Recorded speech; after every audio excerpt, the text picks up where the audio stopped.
Welcome. Welcome, one and all, to the Wednesday night stream. Here in the basement. I am chillin'. I am your host. And there is a crap ton to talk about this evening. Of course, the big story on the thumbnail, obviously, but there are other things. James Gunn opened his yapper. He and Peter Safran both. They had the media event last Friday. The resulting news came out on Monday. We're going to talk about it. Collider dropped some articles about Marvel things today. Like all of a sudden that shit was blowing up my Twitter feed, so we're going to talk about it.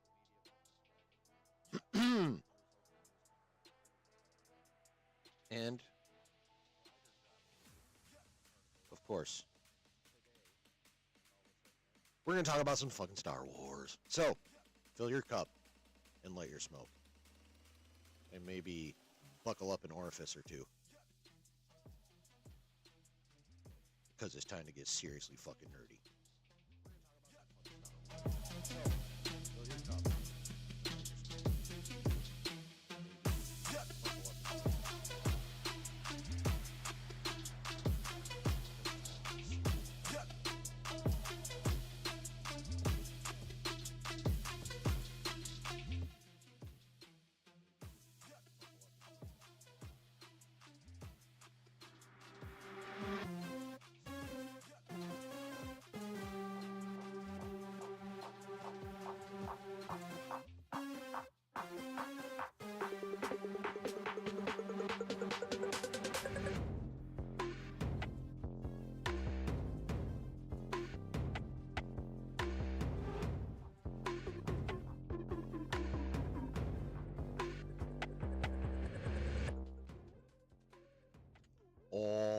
Shit. What's happening, everybody? Welcome to the basement on this Wednesday night. Welcome to what I think is going to be a pretty damn fun but big old stream. Hope you guys are ready.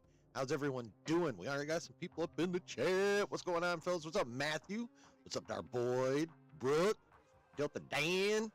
How's everyone doing tonight? How are you doing if you are working? You are appreciated. How you doing if you're on the replay? You're appreciated. Welcome, one and all. Do me a big favor. Hit them the buttons if you have not done so. Hit them the like, which is right over here. Looks like this. And then you just kind of slide on over real quick. Hit subscribe, which someone literally was kind enough to do like 25 minutes ago. So thank you. I already forgot your name. Sorry about that. And then hit the notification bell so you know when I'm doing my thing around here.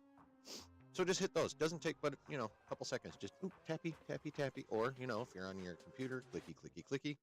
Or if you're watching me on a big old TV screen, then with the remote, clicky, clicky, clicky. So, yeah. How is everyone this evening? Matthew came in hot tonight. I didn't even started yet, but he dropped in this chat. He said, Star Wars is passé and has zero cultural relevancy. Comic book films have replaced it, even a wounded MCU. Star Wars is worn out, old. It's not on life support, it's on its knees. Well, I gotta say, outside of the first sentence, I agree. It does not have zero cultural relevancy. You'd think I'd be able to be okay with the words trying to do what I'm doing. You'd think, but you'd be wrong. Anyway, it does not have zero cultural relevancy. Its relevancy, however, has been reduced by a fucking insane amount. That is for sure. Starboy says, what's up? What's up? And he says, release Andor Season 2, which they're doing April 22nd, and the Mando movie, which they're doing next May of 2026, and cancel the entire slate of Kennedy-approved projects. If only. It's too late to Batgirl those. Too much was spent. Well, there's like legal limits. You can really only do that to one project a year, if I'm recalling correctly. Regime change is needed. Oh, for damn sure. Keep ILM and Skywalker sound as it is. Oh yeah,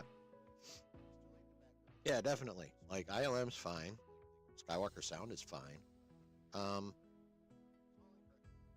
yeah, just movies and TV. Animation's fine. Like even under Disney, the animation's been pretty cool for the most part. Not all of it. Tales of the Empire comes to mind, but most of it. Season 7 of the Clone Wars. I love Rebels. Bad Batch was dope. Tales of the Jedi was dope. So for the most part, animation's been like the most solid thing under Disney and Kathleen Kennedy. But yeah, many changes needed in live action. Many changes.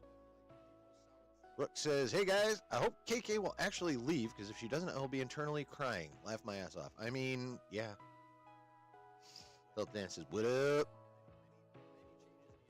Rook says, "Doing well. Still can't believe Daredevil Born Again is coming out next week. I'm really hyped for it." Oh my God, Rook. Like, y'all remember that movie Click that Adam Sandler made like a while back? Y'all remember? You remember? You remember?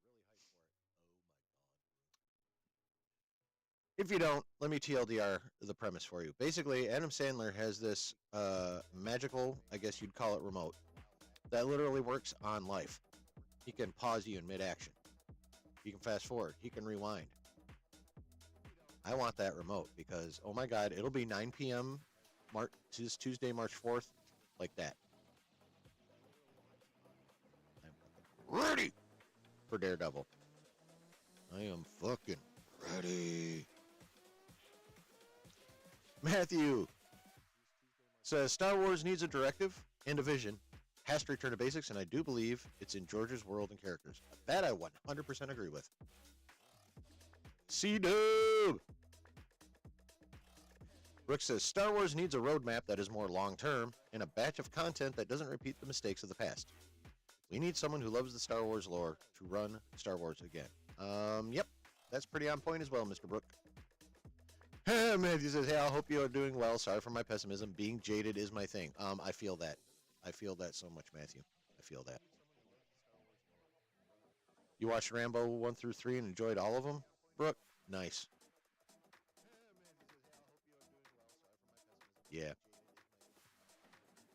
I mean, I would argue out of all those movies, am I really quiet for you? Am I quiet to everybody else? Because as far as I can tell, I got everything fucking cranked where I normally have it. That's all the way up. That's up pretty goddamn high. Like I'm watching my level and it's where it's supposed to be. I can fuck with it a little bit though. Here. Do that. That any better? Let me know, chat. That better, worse, the same? The audio here. My voice. How is my voice? Yes, I have to brace the microphone when I do this voice because it's a low intense voice and it requires gripping things. Love Rambo 2 the most, probably, but all are equally good. Yeah, I would say, like, from a pure cinematic standpoint, like, First Blood is, like, probably the best one. In general, I still like First Blood the best, because that shit's just intense as hell. And unfortunately, it was very representative of what happened to Vietnam veterans a lot. As shameful as that is, it is true.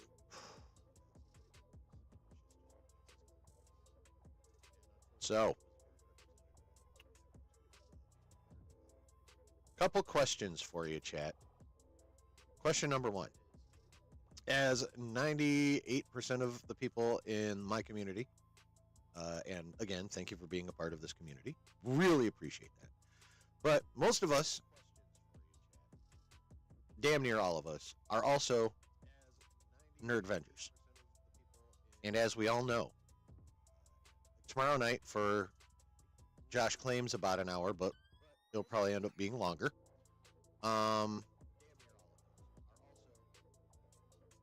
but Josh is hopping on Theory's show tomorrow, so it's going to be basically a Nerd Theory reunion plus Stupendous Wave and Dash. They'll be there too.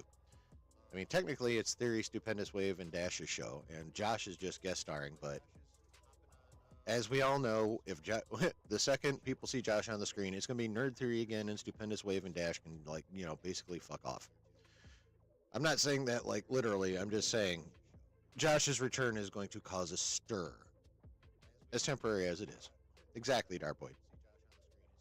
So, I say all that to say this. Josh says he's going to be on there 8 o'clock tomorrow night when they start. He claims he's only going to be on there about an hour.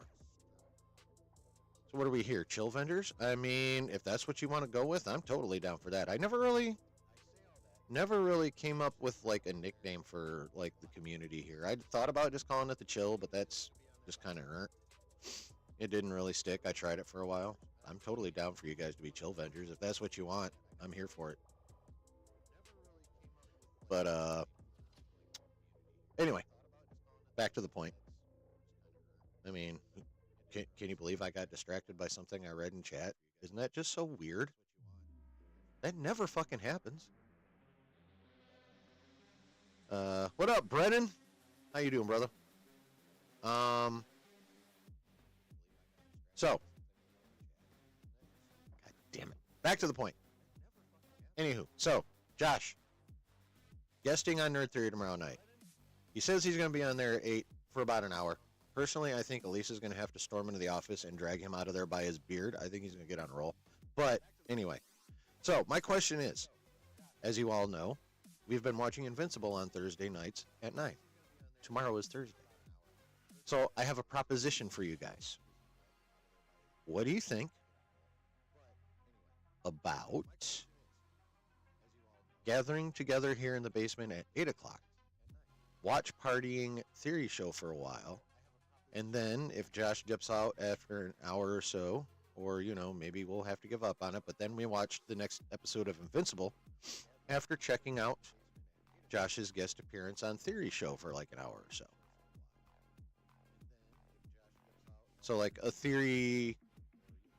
Nerd Theory Invincible watch party starting at 8 tomorrow. What say you to that, chat? What do you think of that idea?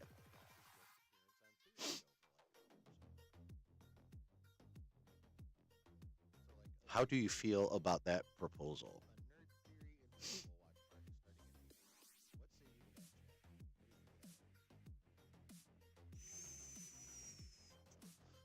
Darboyd says that sounds lit. All right. Well, that's one positive vote. Brooks down.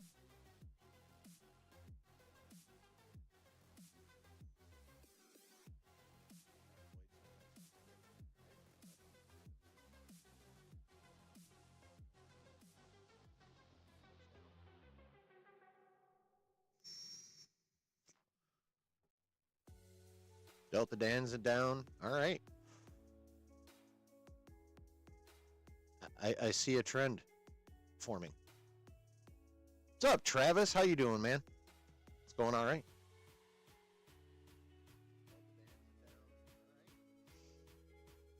Yeah, that sounds about right, C-Dub. That sounds about... Had he found out they were... I don't know if they'd found out Athena was coming yet, but I'm pretty sure... Had he? I mean, I'm definitely with you on the 18 months. I just can't remember. Doesn't really matter. But Brennan's down. All right, cool.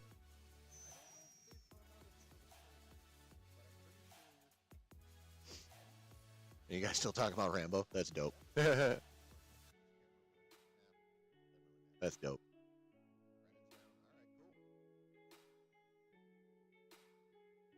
No, it's definitely not fiction. That's the way it was for Vietnam War vet. That's the way. Yeah, it's unfortunately the way veterans that come home fresh from battle can get treated by some people, and it sucks ass.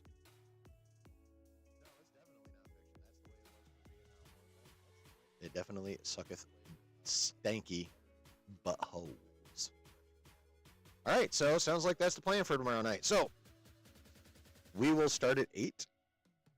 We will watch Josh guesting on Theory's show. I don't even know what the fuck he calls it anymore. I haven't watched him since he started having kennel on.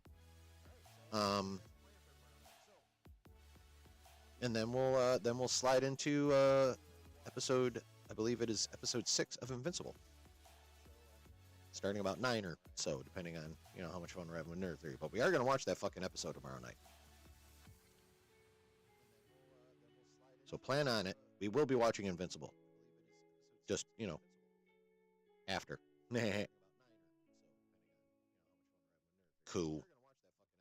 Cool. Well, there we go. Decision made. As a community. Fuck yeah. All right. I have many motherfucking tabs open because we have many motherfucking things to talk about.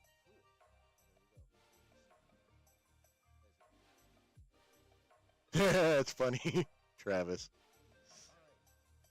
One time my mom dropped me off at school, and like Rambo after the sheriff drops him off, I turned around and started walking away from the school.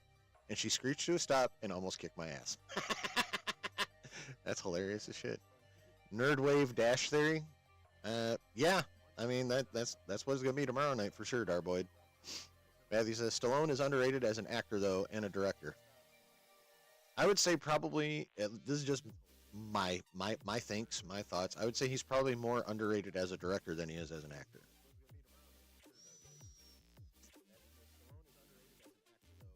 Travis says, my mom took me to see Rambo 4 when I was like 8, and my God, I'm not sure how we sat through that whole thing without her pulling me out. Well, evidently your dad had similar thoughts because there you are. What's up, Brady? How you doing, man?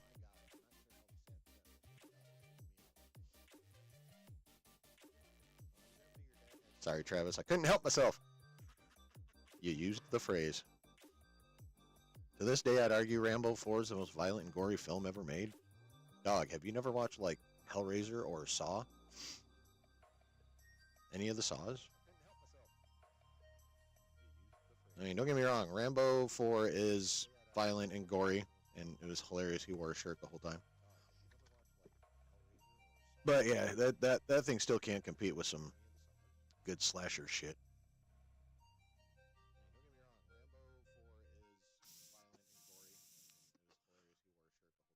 Hell yeah, Brooke, Saw is great. Yeah, I love me the Saw. I like to varying degrees, of course, as any extended franchise, as will happen in any extended franchise. Some are really good, some are pretty good, some are aight. But overall, the Saw franchise is excellent. I have seen all of them, most of them more than once, and I enjoy them very, very much.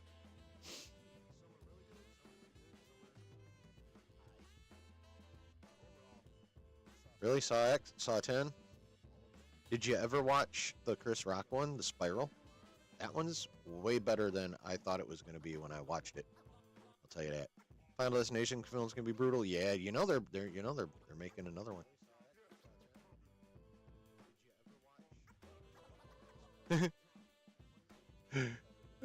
Rambo 5 felt like a generic direct-to-video movie Bruce Willis would have starred in, and they slapped Rambo on it. Doesn't even feel connected to the character. Yeah, I can't, I've watched it once. I mean, obviously, I've watched the first 3 multiple fucking times. Trying to remember. I'm pretty sure I only watched Rambo 5 once. I think I've only watched Rambo 4 once, honestly. But, yeah. Yeah. Okay. All right, chat. Enough fucking around, goddammit. We have much to get into. So, chat, I'm going to leave this up to you. I have a few different things to speak about outside of the elephant on my thumbnail.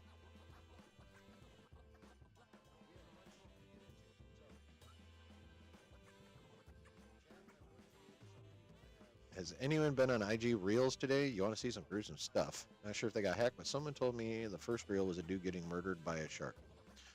Well, technically, I'm going to get all pedantic on you, Delta Dan. Sharks do not commit murder. They just kill because they're hungry. Thanks, Nerdventure Discord. Yeah, they can get a little wild in there. Spiral wasn't bad, but it should have been a prequel about David Tapp, Danny Glover. Yeah, that probably would have been a good idea.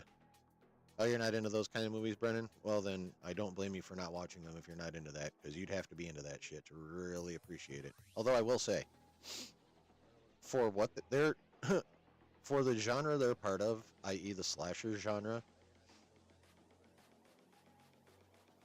the storytelling in it is actually pretty good. Like, you know, setting aside, you know, all the blood and guts and torturous devices and all the shit in the Saw movies. Like, the story itself is actually pretty good, and the way they weave it in and out is actually pretty good. So, you know, underneath all the gore, they didn't fuck around with the story. They actually wove it together fairly tightly.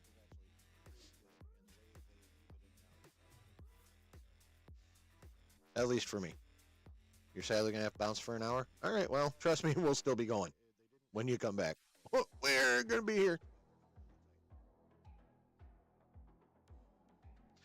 Travis says, the opening of Jaws the Revenge scared the crap out of me as a kid. A guy screaming with his arm cut off while people sing Christmas music is unsettling. Yeah. I mean, that's a very,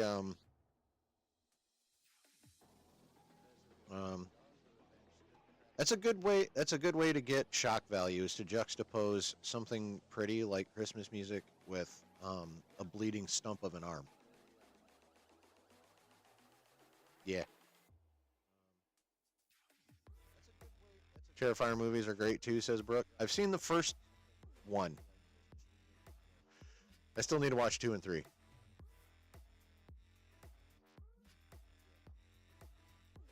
Matthew says Jaws 2 has an excellent performance by the actor who plays Brody. Oh, motherfucking, what's his name? Okay, I can't think of his name either. John Williams score. Well, and of course, fucking John Williams score. But it's an inferior remake of the original and like a TV film.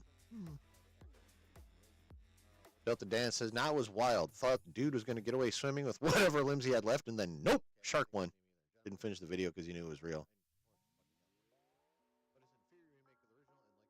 Yeah, I've seen little blurbs about that hard ice thing. I didn't renew his. Roy Scheider, thank you. Matthew, thank you. Appreciate that. Okay. Enough slasher film, Rambo, fucking talk. God damn it. It's not what we're here for. We can get back into it after we're done with the stories. After that, I don't care. But we need to get into the news. That's why we're here. That's what we're going to talk about. Okay, so chat, I'm going to leave this up to you. Like I said, I have some Marvel shit to talk about, some DC shit to talk about, and of course, the elephant on the thumbnail, the Kathleen Kennedy of it all. Do we want to begin with the Kennedy of it all and then talk about the rest of the shit? Or do we want to talk about the rest of the shit and end with the Kennedy of it all?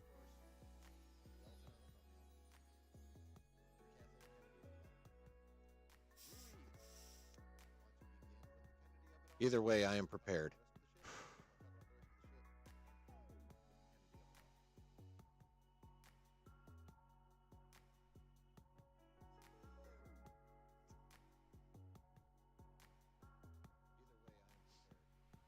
What you think, chat?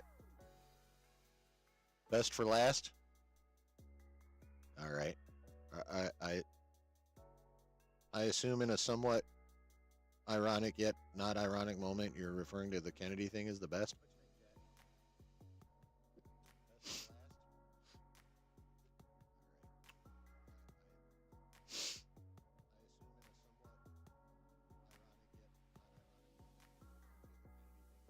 All right.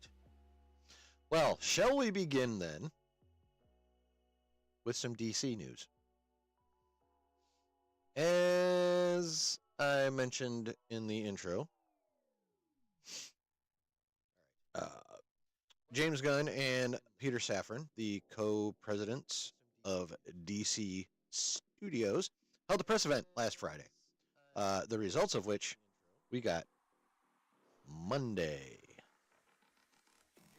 And an article from The Wrap gives us a pretty good summation of what happened. KK and DD for the last, rest first. All right, bet. So, What up, Daniel? Spicy Dan in the hizzy. Moore Kennedy is 10 years too late. I think the term is definitely apathy, Matthew. Okay, so this comes from The Wrap. Says, James Gunn gives status updates on DCU projects. Batman, Clayface, and 3 movies a year plan. Interesting. Story by Humberto Gonzalez. He is a well-respected entertainment journalist. Superman filmmaker and DC Studios co-chief James Gunn sat down with reporters last week to offer status updates on all things DC alongside his co-chief Peter Safran, and one golden rule emerged. They're not rushing into anything. Remember that. Gunn said he's bringing key lessons in franchise building from his time at Marvel to DC Studios, with a strong focus on script quality over release dates and building a connected universe that still allows for standalone stories. Gunn directly referenced his experience making the Guardians of the Galaxy franchise, noting how initial skepticism on the first film turned to success. Guardians came in. Suddenly, everybody's like, this movie is going to be Marvel's first bomb. This can't work. Nobody cares. What is a raccoon? How is a raccoon ever going to talk to Thor? Gunn said. And then that went the way it did, he added, addressing chatter over DC's revamp. So I've learned to just see this noise, and it gets louder and more extreme, but it's just a bunch of noise. You got lucky, motherfucker. So lucky. This experience appears to shape DC's current approach under his and Peter Safran's leadership. As it's been my experience working in Hollywood, the worst thing about the quality of Hollywood movies is that so many scripts get greenlit based on a date or based on this is an IP that we want to make, but not doing it properly, Gunn said. Gunn's Superman will hard launch the new DCU this summer, but several other films and shows are in the works and in various stages of production and development. Gunn noted that the company's focus is on making each project work independently while building out a larger universe. We remain steadfast in making sure that each of these projects works as a standalone project so that you can go see Superman and you can watch Lanterns without having to see both of them, Gunn said, while also adding that there's going to be special things in there for people who have seen both. Okay. Just quick aside, Chad, is it just me or maybe Corn Sweat's eyes are just fucking like that? Maybe not quite as derpy as in the fucking, that one quick shot of him after the barrel roll, but maybe his eyes are just like that. Safran emphasized the company's flexible approach to universe building. We've laid out internally a plan for ourselves, but we're very happy to pivot as things emerge, as we discover things in the making of Superman or in the making of Supergirl, or scripts being written where there's a flexibility built into it, even though we know where the larger story is headed. That was a sentence and a half. Good God. In terms of output, DC Studios is aiming to produce, now let's add these up, 2 live-action films and 1 animated film per year, according to Safran, who also added that they're targeting 2 live-action and 2 animated series for the Max streaming service per year. 7 projects a year.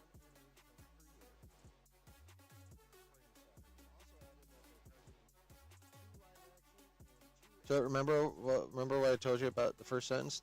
We're now gonna, what the fuck are you doing? We're now gonna pop back up there. Their plan is to do 7 projects a year. Here's that first sentence again. Superman filmmaker and DC Studios co-chief James Gunn sat down with reporters last week to offer status updates on all things DC alongside his co-chief Peter Safran, and one golden rule emerged. They're not rushing into anything.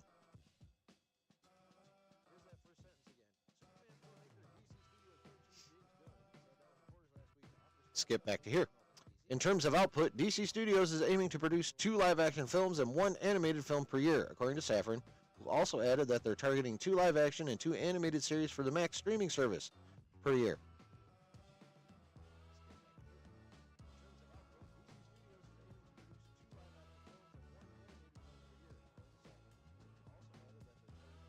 Is it just me? And this might be just me. Is it just me, or is that not self-contradictory? The golden rule, we're not rushing into things, but we're going to put out 7 fucking projects a year.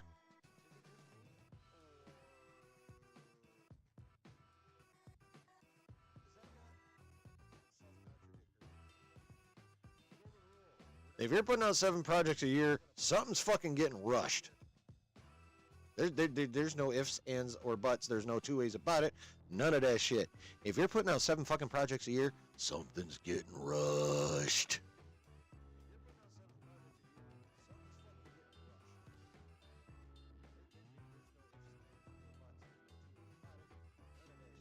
Moving on. Stop that shit. Yeah, shut up. Fucking MSN. Anyway, where was I? Okay, here we go. Their strategy also extends to how they select projects, with some unexpected additions coming from strong, creative pitches. On the upcoming Clayface movie that shouldn't be getting made, Gunn said, "Clayface is the crazy one because we had no plans on making a Clayface movie, and you should have kept it that way." Mike Flanagan came in and he pitched the Clayface movie, and it was great. So he turned in the script, and it's one of the best scripts that we read from the whole time. I mean, I'm glad he has a nice script, but the point of making a Clayface movie and not having Batman in it, what the fuck? That's just as dumb as what Sony did with Spider-Man. Anyway. It fits nicely within the DCU, and it takes us into the world of Gotham, Safran added, so the opportunity to make a horror movie for DC was kind of like a gift. Gunn is also taking a different approach to fan engagement. Gunn recalled his positive fan experience as a kid, meeting the Clash lead singer Joe Strummer at Colony Records in New York and hanging out with the musician. That kindness to me meant so much that if I can give some semblance to that to a kid, probably of that to a kid, who comes up and talks to me out in public or online, which is the way it mostly happens today, then I want to do that. Well, you shouldn't.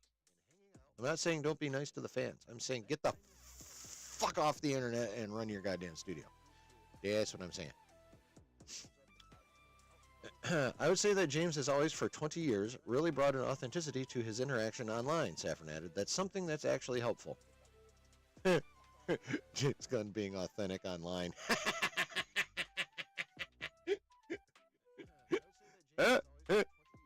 That's a fucking good one, Peter Safran. That's a fucking good one right there, buddy. Woo!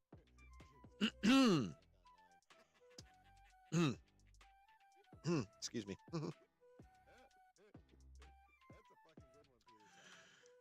Oh, yeah, that, wow. That's hilarious. Okay, on the marketing front, Gunn and Safran are maintaining close creative control, working alongside the creative advertising and worldwide marketing teams at Warner Bros. Discovery. We work incredibly closely with Christian Davin and Dana Nussbaum and John Stamford, Safran said. John is the one who basically cut the trailer, Gunn added, but it was with me being incredibly involved in the trailer, and that's the way it's going to continue to be. With me being involved with the creative, and Peter being involved with the overall structure of everything. The overall DC studio strategy appears to have studio support from the very top. As Safran noted, we have the full support of DZ, David Zaslav, on all fronts. He loves what we're doing, loves the movie, and has really rallied the entire company behind Superman for this summer. It's incredibly gratifying, frankly, that everything that DZ has promised us 2 years ago when we took the job, it's all been a reality since we've been in the job, Safran said. Yes. But also, they don't really have money for too much more after Superman and Supergirl, because Warner Brothers is broke as fuck, and that's why they're making a $40 million Clayface movie and a $40 million Sergeant Rock movie, because they can't afford to make bigger budget movies with actual characters that people give a half a fuck about.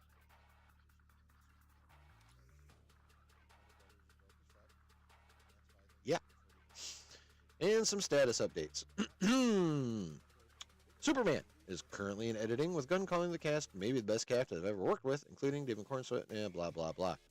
Wow. Wonder what the Guardians cast thinks of that one.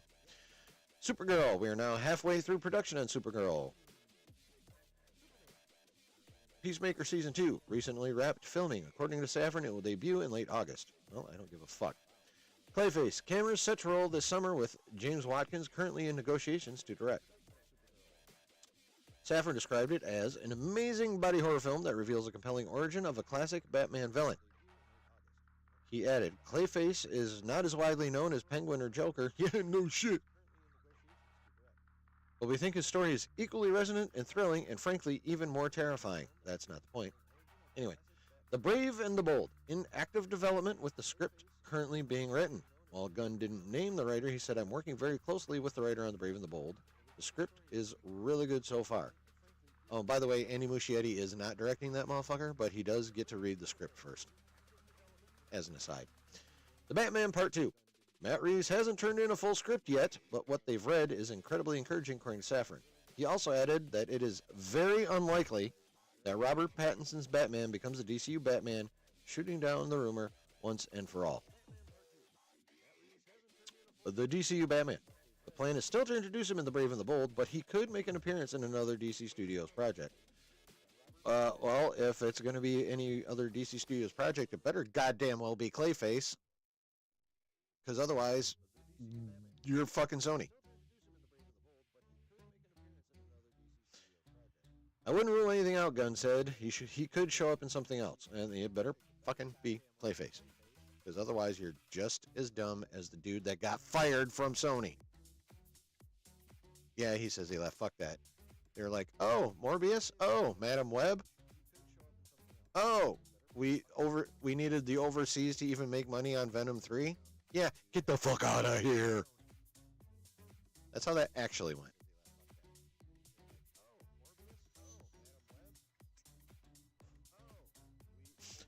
Swamp Thing. Obviously, James Mangold went off to make a wonderful other film, and so the ball is really in his court now, according to Safran. So evidently, well, the only thing we know about that Mangold is slated to make, it would be the Dawn of the Jedi movie. So evidently, that's still a thing. Everything all right? Okay. So, yeah. Who the fuck knows when Swamp Thing, but this is kind of like backdoor confirmation that Mangold is definitely heavily involved in getting his Dawn of the Jedi movie going. Dynamic Duo. This is the animated show. In pre-production, described by Safran as a coming-of-age crowd pleaser, being produced with Warner Brothers Animation, written by Matt Aldridge of Coco fame. The Authority. The development on the project has slowed as other projects took priority. Gunn said, out of all the projects that we had, everything is still 100% fully on track. The one that kind of got messed with through all of the other good things that are happening is Authority, and the script has also had a harder time coming along, so that's been a part of it as well.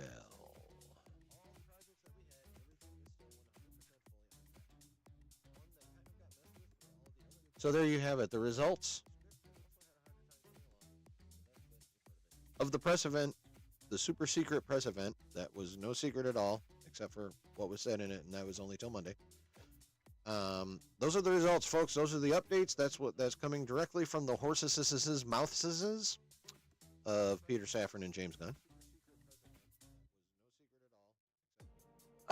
Thoughts, questions, concerns, speculation? What say you, chat? Bill Dan, I wait for Clayface on Max for sure. Yeah, me too, buddy. Brooke says, Clayface movie would be better if they had more of Batman. That being said, Clayface doesn't have an interesting backstory, in my opinion. Yes, he does. It's just, I don't know if Clayface by himself is enough for what is going to be a movie in your main continuity. Without your main continuity already being well established.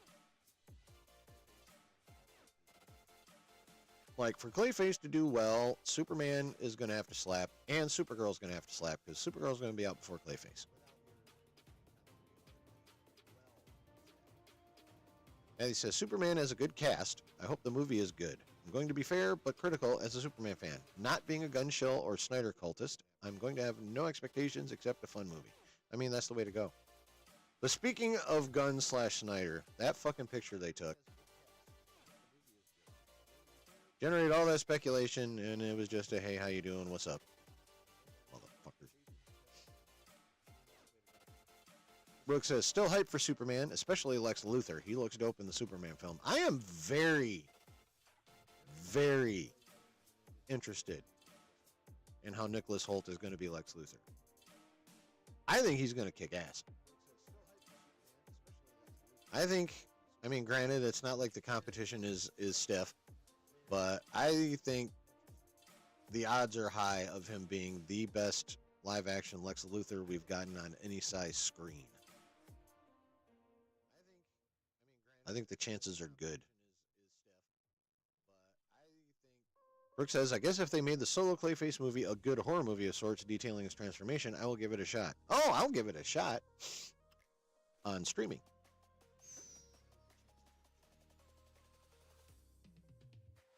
Matthew says, hopeful, optimistic tone and uplifting is what Superman should be.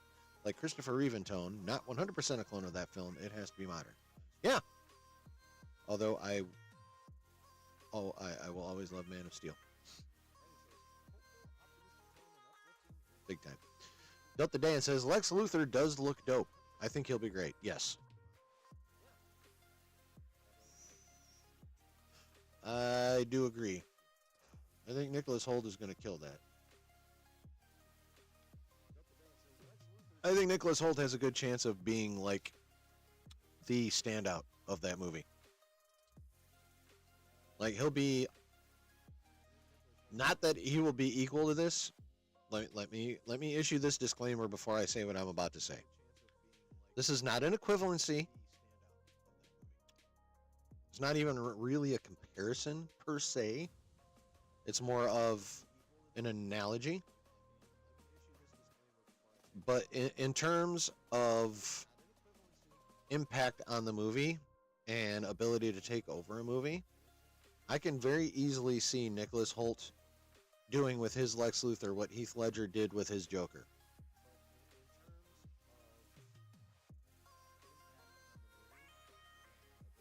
Like the villain ending up being the star. No offense to Christian Bale, but Heath Ledger made that fucking movie. Now I kind of almost want to watch The Dark Knight after this. It'll be too late to start that long-ass movie, but god damn it. Sorry, Heath Ledger's Joker is the best Joker ever, and period. If you don't think so, you're wrong. End of story. That boy says, I still hate the Lex casting. Too scrawny. Lex should be a unit. I mean, I don't disagree. Lex is pretty yoked in the comics. However,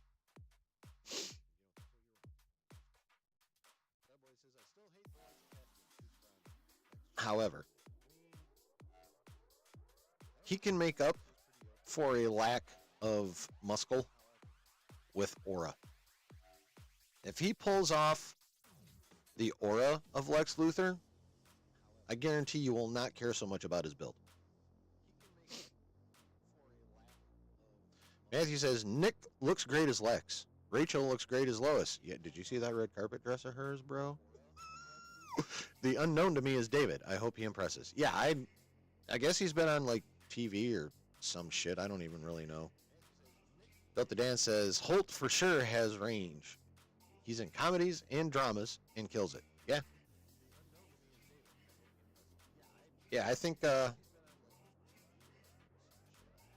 he's got a good shot of being, again, in terms of impact on the movie and screen presence and basically stealing pretty much the whole goddamn thing. I think Nicholas Hoult could be, his Lex could be Heath Ledger's Joker in that respect. He could totally take over that goddamn movie. And I wouldn't even be mad. Brooke says, I'm fine with the Lex casting. I feel like Lex always relied on his brain power and his charisma. Brains over brawn, that kind of stuff. Yeah, but he was always also, admittedly, he was very jealous of Superman's brawn and his physical strength. Shreddy! What's going on, man? Welcome in. How you doing? We just talking a little DC right now. We're going to be talking some Marvel here in a little bit. We're going to be talking some Marvel here in a little bit. We're going to be moving on to Marvel. But they had that big old press event last Friday. So we had to talk about what they talked about.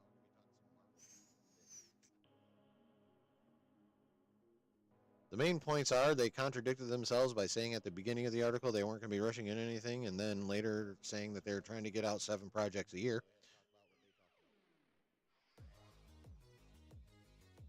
A little contradictory in my opinion. Supposedly Pattinson will not be the main DCU Batman. They're still looking to cast somebody else for Brave and the Bold. Excuse me. No, you're relaxing, Shreddy. I'm chilling.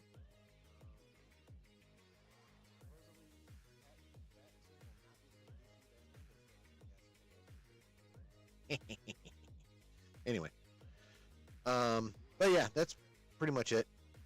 Like the authorities on the back burner. Supergirl's halfway done filming. They're still working out some post for Superman. I read in a different thing somewhere that Gunn is currently cutting the actual full trailer. No, thank you, Shreddy. Turns out that picture with him and Snyder was basically a troll. Yeah, that's about it for right now. That's TLDR. Where'd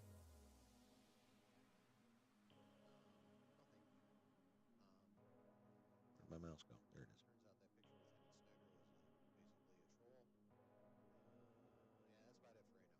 is. Uh-oh, I did. I did that, Delta Dan. As soon as I saw the red carpet picture, I'm like, I got curious and I Googled. And you are correct, sir.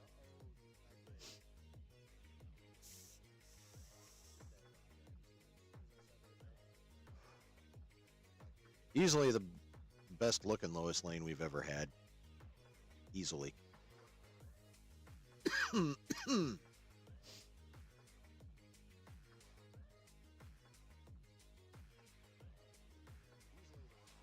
Is he here? Is Shreddy here at your invitation, Delta Dan? If so, I appreciate you extending it. I mean, everyone always has an open invitation to the basement. I give everyone a shot. But if you fuck it up, I will ban your ass so goddamn fast you won't even know what the fuck happened. But nobody in here the only time I even remotely have to come close to even thinking about doing that is when I'm doing a watch party for a Star Wars show and fucking Knights of Melvin pop up. But Delta Dan's going to be handling a lot of my light work from now on. He seems very, very eager. And I appreciate it. All right. It says, Nick was beast. If anyone has forgotten in the prequel X-Men movies, I did not forget that. He made the role his own. Some of the films were not good. Some were fantastic. Yeah. Yeah, the young Fox X-Men cast, well, basically it was... First Class was good. Days of Future Past was fucking awesome. Apocalypse was... yeah. And I can't even remember if I've watched Dark Phoenix. I may have watched it once a long time ago, and that's it. I may watch it again just to be like, is this movie overhated? Because I don't really remember it that well. So Shreddy is your Padawan. Welcome Padawan Shreddy. So yeah. But I mean, as that's pretty much the case again in any franchise. You're gonna have really good ones. You're gonna have some pretty decent ones, and you're gonna have your occasional stanky ass turd. Also, you share Bix. Does Bix know this?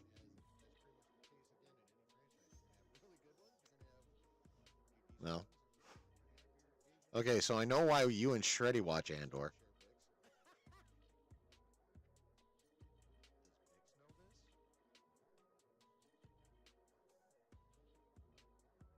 Masters, Rossi, and Dan.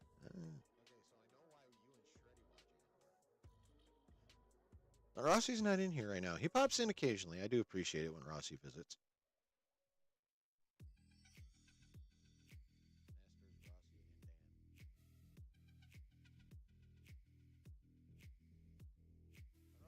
Okay, now I don't even know what the fuck's going on. What the hell are you doing, Shreddy?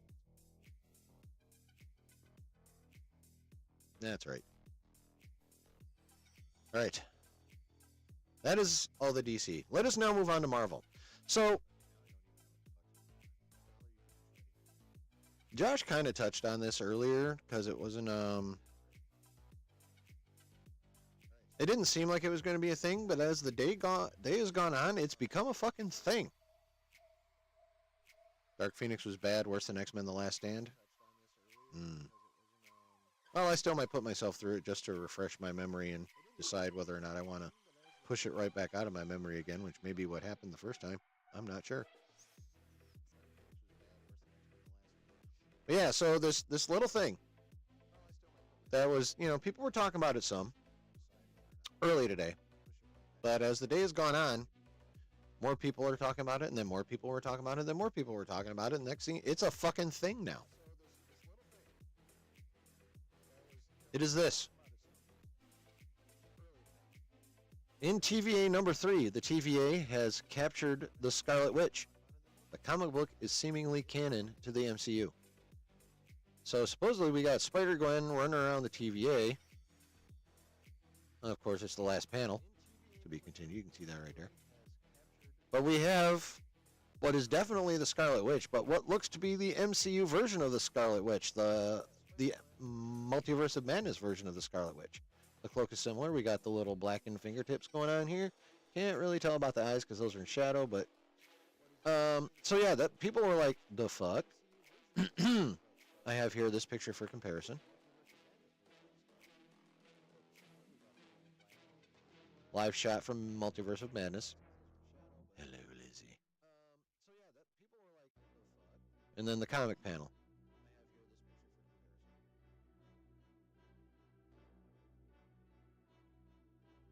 And then there's this. The comic book is seemingly canon to the MCU. Now, you slid in Rossi's DM? Nice. Did he like it? Did you like it? Did everyone like it?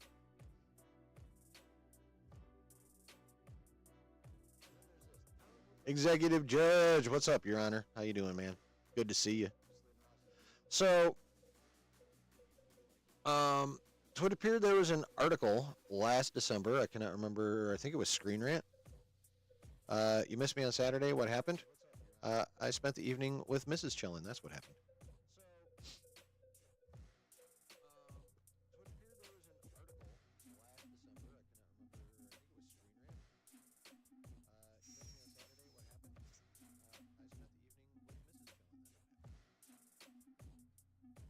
So, yeah. So there's an article in Screen Rant, I believe it was last December, about the one thing I didn't fucking pull up too, about the TVA comic book.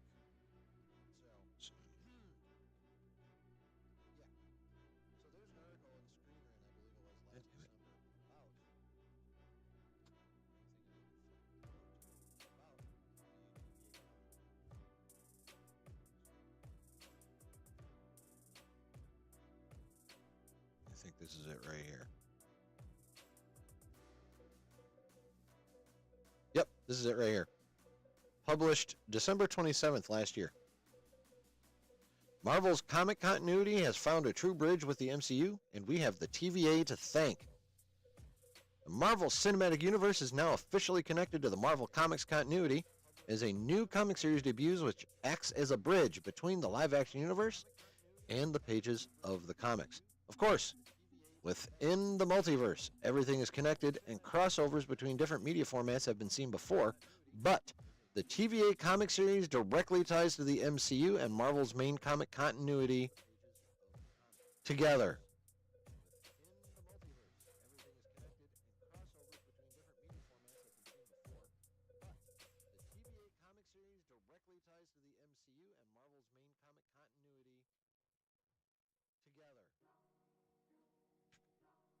So now we come back to this.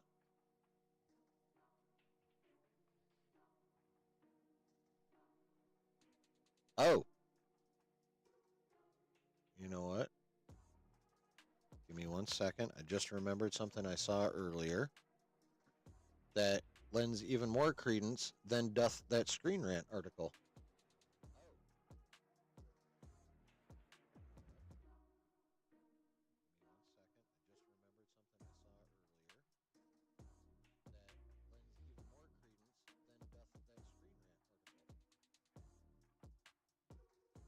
Okay. Someone brought this back up. Yes, exactly, Delta Dan. So this is a tweet from Wanda's attorney. Verified thing. Says, this is from about 3 weeks ago. Marvel Comics artist Pere Perez confirms the Scarlet Witch seen in the TV comics Elizabeth Olsen's Wanda. So this Twitter user right here says, is this Elizabeth Olsen's Scarlet Witch? Pere Perez art says, yup.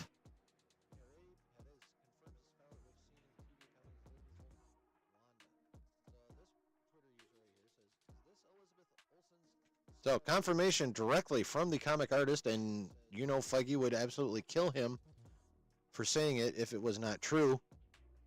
Ladies and gentlemen, nerds, sweaties, my friends, my community, we know officially now, whereas we only surmised before. That big poof of red when Mount Wondergore crumbles was not Wanda escaping per se. It was the TVA coming in and snatching that bitch and putting her in stasis and sticking her in the fucking basement. Not mine, unfortunately. But now I don't know how MCU they're going to get with.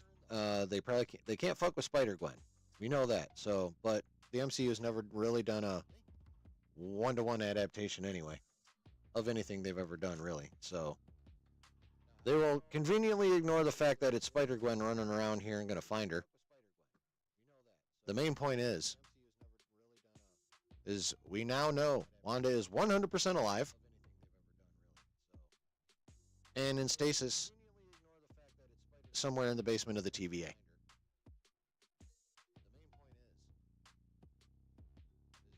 Now the question becomes, why? Look, he has good taste in women? I mean, yeah. Well, I mean, some people might question that. Some people really fucking hate Sylvie. I don't. Are they retconning her to be a mutant and Magneto's daughter? I have no fucking clue. I mean, it wouldn't be... making her a mutant would actually be super easy. Because you know how in Age of Ultron, the Scepter gave them their powers? Which basically, as we found out, means the Mind Stone gave her and Quicksilver their powers. But instead of just saying, all they'd have to do is say, well, the Mind Stone didn't actually give them their powers, per se. What the Mind Stone did was trigger their X gene.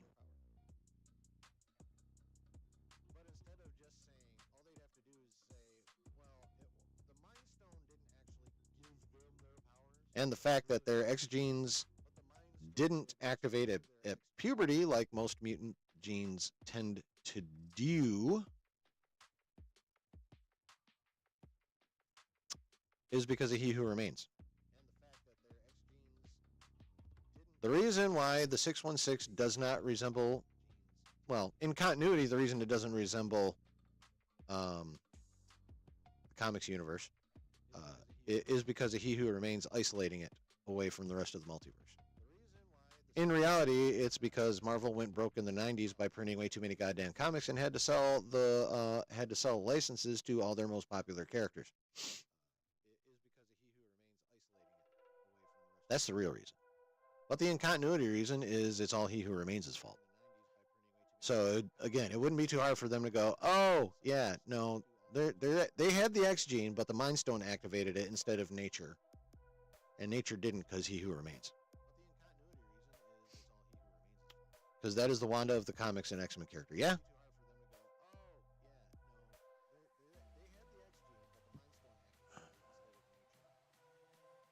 Built the dance says she's a mutant. Yeah. Disney made her an Inhuman, so now they will just pretend they did not. Well, they didn't make her an Inhuman.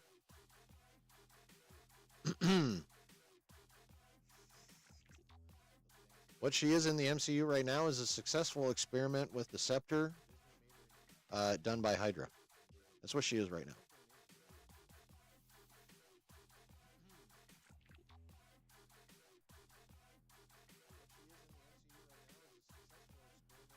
I mean, let's face it, this is fucking comics. So this comic is supposed to be the MCU Wanda, as confirmed by the artist. Yes.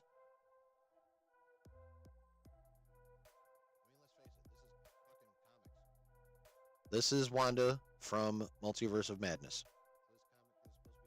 Rescued from the collapse of Mount Wondergore and stuck in a stasis tank in the TVA somewhere.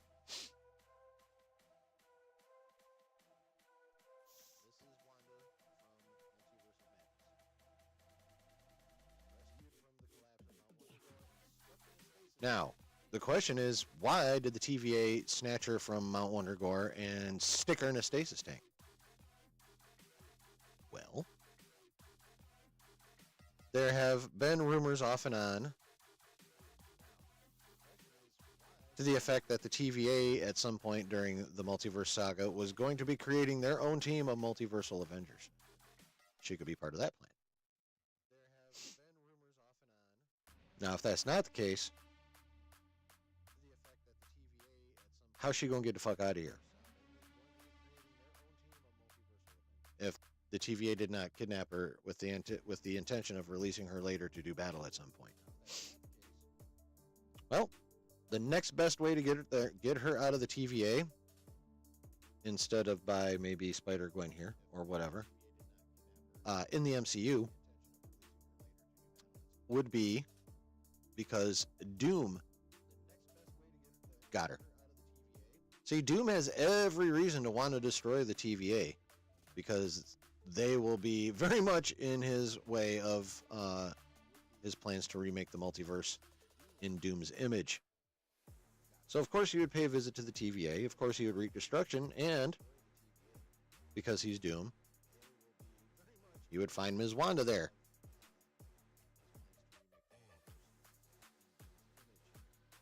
And, of course, we also recently found out, I guess you could say found out, more scoopers are coming out saying that she's going to play a big role in Doomsday. This is not a new rumor by any stretch of the imagination, but now they're talking about it again. Shockingly, right after this hit, also ScarJo, yes, and Bix. I mean, she's not an Avenger, wrong universe, but yes, also Bix. And that could be how she ends up with Doom. It is interesting. Now, some people would be like, would bring up the fact that all the TV shows are confusing enough, and now we're going to throw comics in to confuse normies even more, and that is valid. However, I also say it's very, they could easily explain it in the movie and people wouldn't have had to read the comic. You know, a little bit of exposition, a little flashback, done. So that's really not a thing, in my opinion anyway. But yeah. Basically, the bottom line, at least at this point in time, is Wanda is 100% alive, for sure.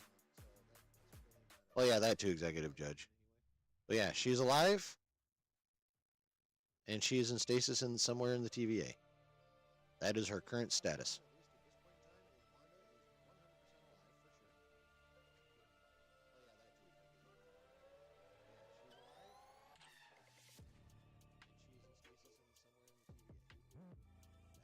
What do you think about that, chat? Now we know. Now we know where she's at. Now we know what she's been doing. Well, what she's been doing is a whole lot of nothing because she's been in stasis. But now we know where at in the TVA.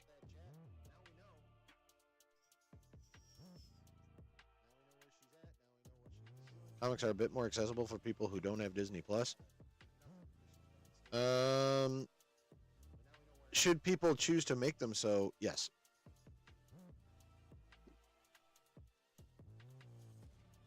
That is true.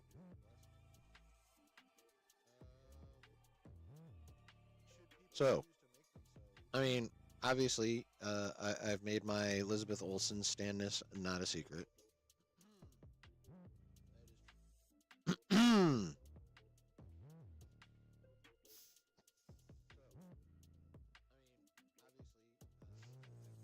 So, I think it's pretty cool that we know now. Because before it was all pure speculation, which, you know, obviously I love to do. Speculating is fun. Doing my own speculation, hearing other people speculate. Speculation is just a hoot, okay? So,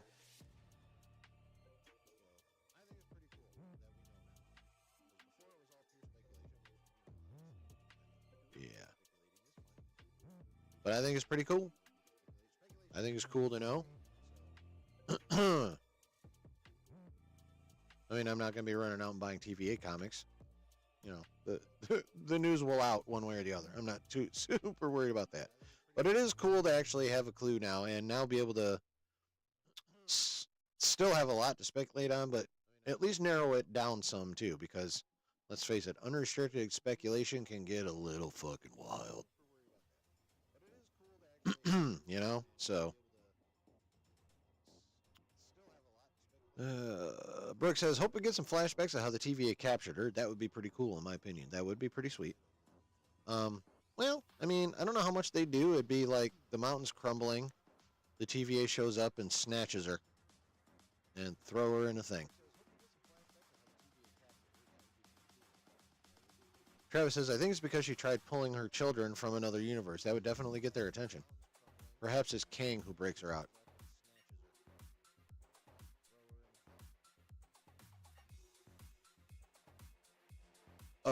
When Avengers 5 was still going to be Kang Dynasty, I would wholeheartedly agree.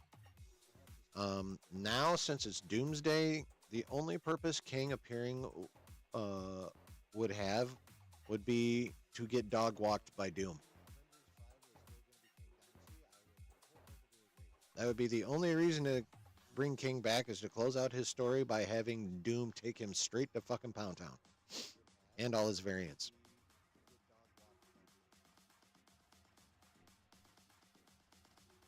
And it says if they still aren't leaving the last page out of their physical book for an app, I'd agree.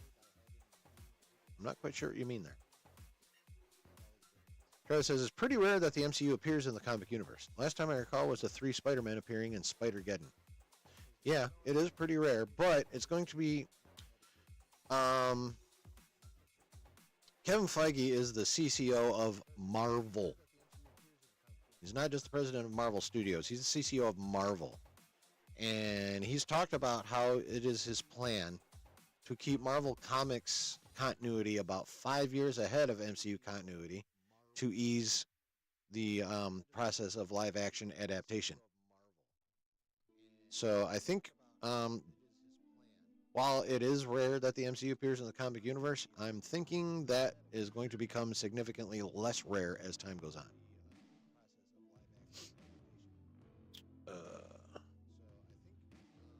Though Dan says Elizabeth Olsen will help save Marvel. Oh, for sure. I never thought she was dead, though. Oh, neither did I.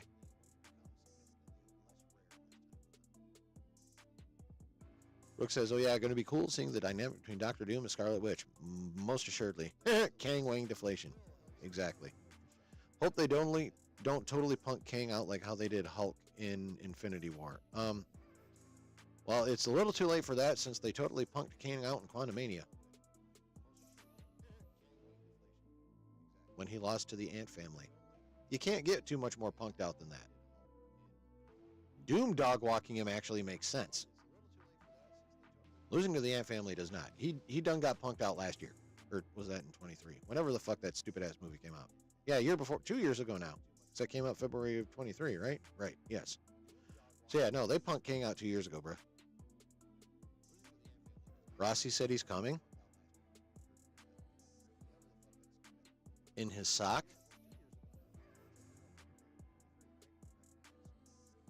That's the one downside of Infinity War. Yeah, Professor Hulk sucks.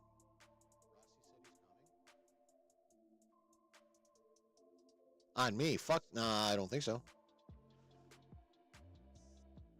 Travis says, what if Wolverine or Deadpool were the ones who pulled her out because she is a mutant?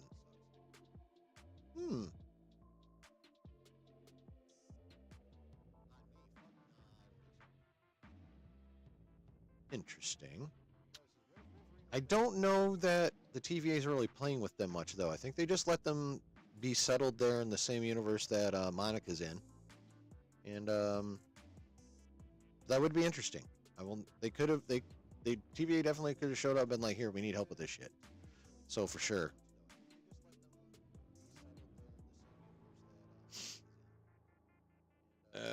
Adult Dan says, Shreddy, I set myself up. Yeah, yes, you did. Like a T-ball for a 4-year-old.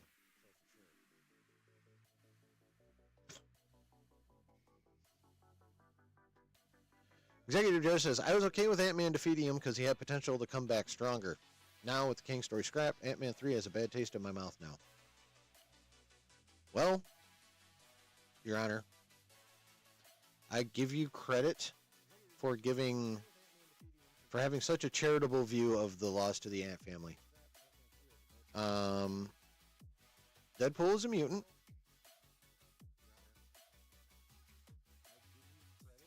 He's not a mutant via X gene. He's more of a mutate, but he is a mutant.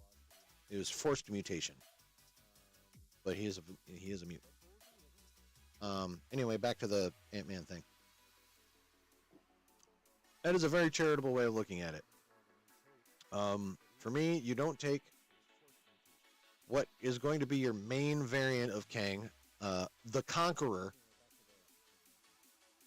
the big bad of your entire fucking saga, and have him get conquered by the Ant family.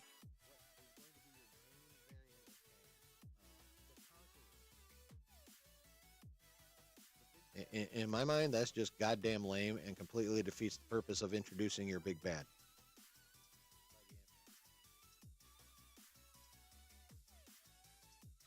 There's a story in having Wolverine saving Magneto's daughter?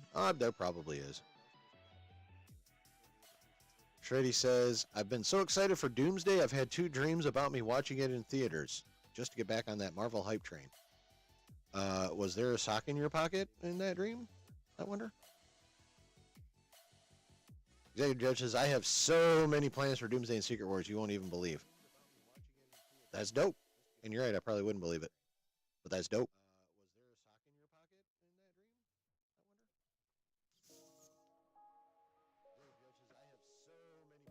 All right. So that was that little bit of fun. It was a little thing this morning. Like, I saw a couple people tweeting about it. And then by the time I got out of work, fucking everyone was tweeting about it. It was crazy. Dude, this is, I feel like Loki Season 2 should have aired before Quantumania for people to get a better public reception on Kang. Wet dreaming, exactly, Delta Dan.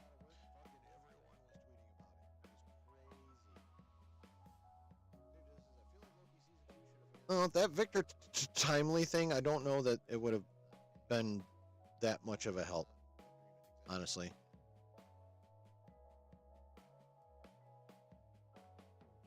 And the other is the Avengers finding out Doom with Tony. I think Bucky and Wanda were in one. Oh, okay. Nice. All right. At the end.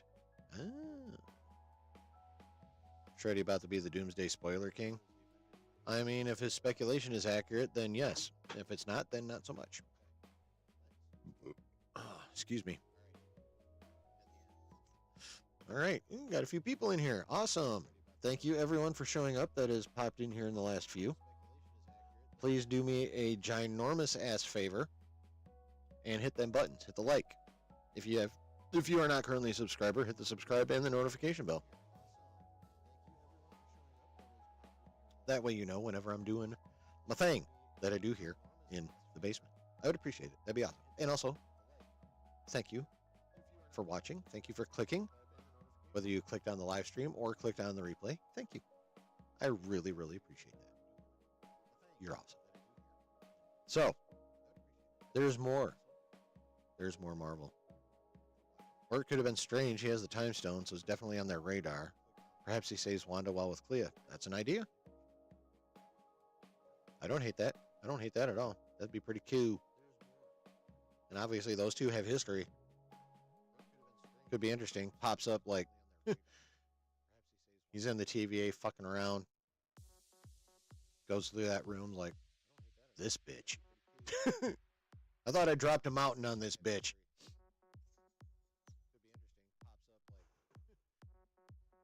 So, okay. More Marvel goodness. Evidently, Collider's been doing some interviews with some people over at Marvel. I picked, I believe, the 3 most interesting articles from that, and also the 3 that were easiest to find, not gonna lie. So, number 1. We will have a Spider-Man season every year. Marvel executive producer discusses the future of your friendly neighborhood Spider-Man.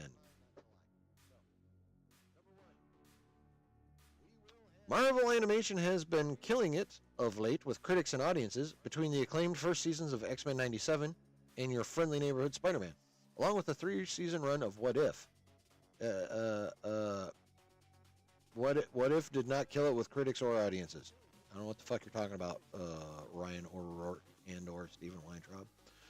The future looks bright too, with both of the prior two series renewed for more episodes and exciting new shows on the horizon, like Marvel Zombies.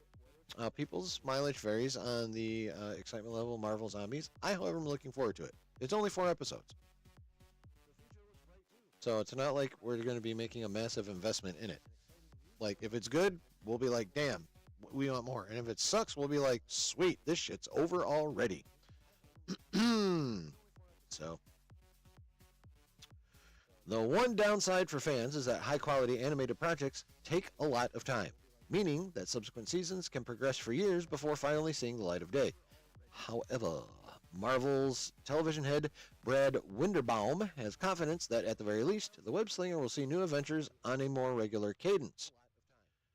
During a conversation with Collider Steve Weintraub ahead of the release of Daredevil Born Again, Winderbaum was asked about a few of the animated projects Marvel has cooking lately, including Your Friendly Neighborhood Spider-Man Season 2.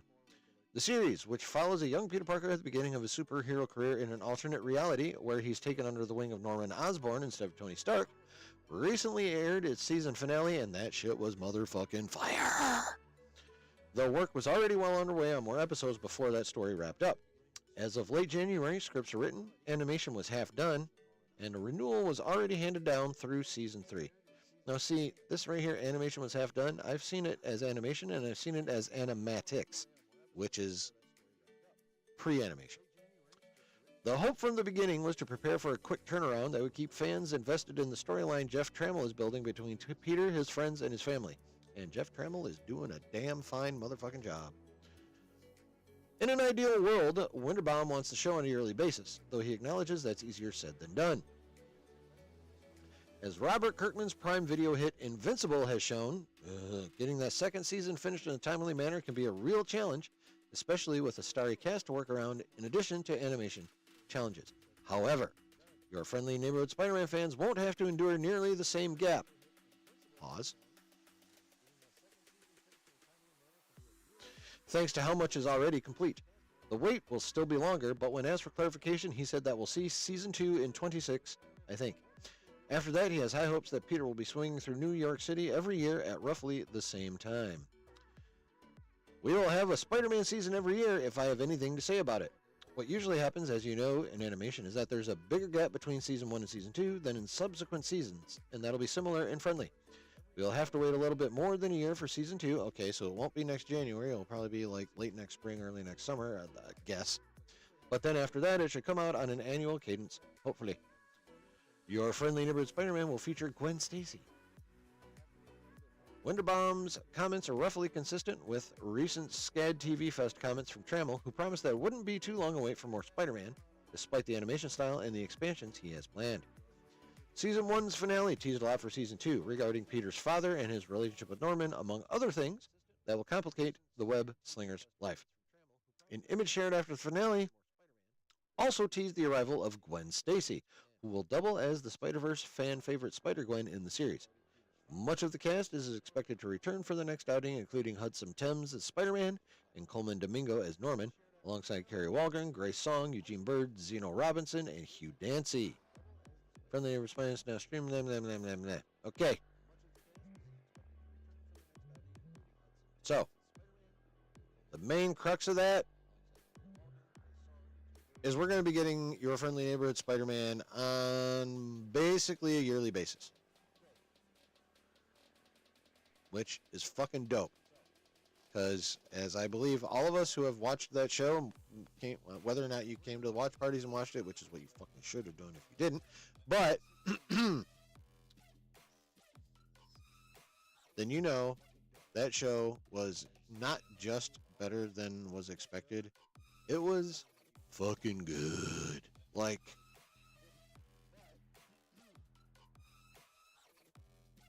if this is X-Men 97,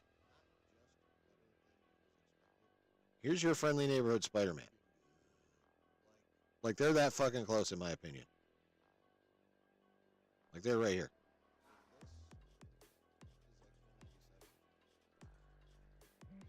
So, knowing that we're going to get seasons 2 and 3 in basically in 26 and then 27. Fuck yeah, baby. I am ready for it. What do you guys think, chat? Is that pretty dope news? I think that's pretty dope news. Delta Dan says, catching up with Chad, in my opinion, Wanda got herself out without thinking about it. It was red magic, not yellow, green, or blue teleport stuff. That is a fair point. So you think maybe the chaos magic dumped her in the TVA, or if not in the TVA, someplace where they could find her easily? I can see that. I can very much see that. Travis says, hoping Lonnie Lincoln stays good. Him becoming Power Man instead of Tombstone would be a fun subversion. I don't know if you watched the finale. Spoiler alert, if you have not watched the finale of Your Friendly Neighborhood Spider-Man.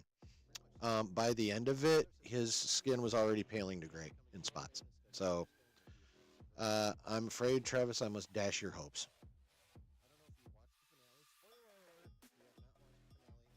X-Men 98, 99 coming soon. Oh, we're going to be talking about that shortly.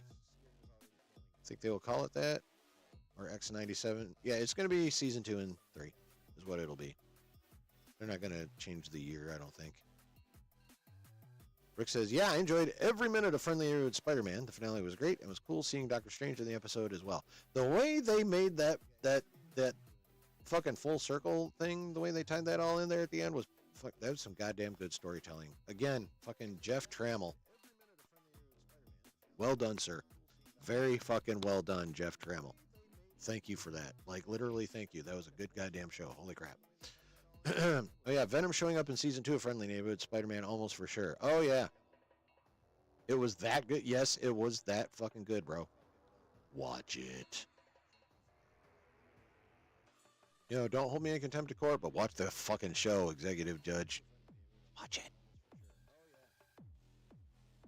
I was putting Spider-Man lower. This was X-Men. This is Spider-Man. It's lower. Just not by fucking much.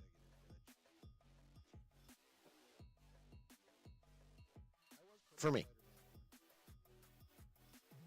Brooke says, yeah, it's good. We won't have to wait too long for season 2 of Friendly Neighborhood Spider-Man. Damn right it's good. Lower than X-Men. That's what I said. Just not much. Travis says, I'd like Tom Hardy's Eddie Brock coming in the show if they never bring him back in the movies. That would be pretty sweet. They would probably have to get a voice clone of him like they've done for pretty much, well, like they've done for Doctor Strange. Sounds a little bit like Cumberbatch. The quick Iron Man scene sounded like RDJ. So they'll probably just get a vocal, you know, the closest vocal clone they can find. That'll do it.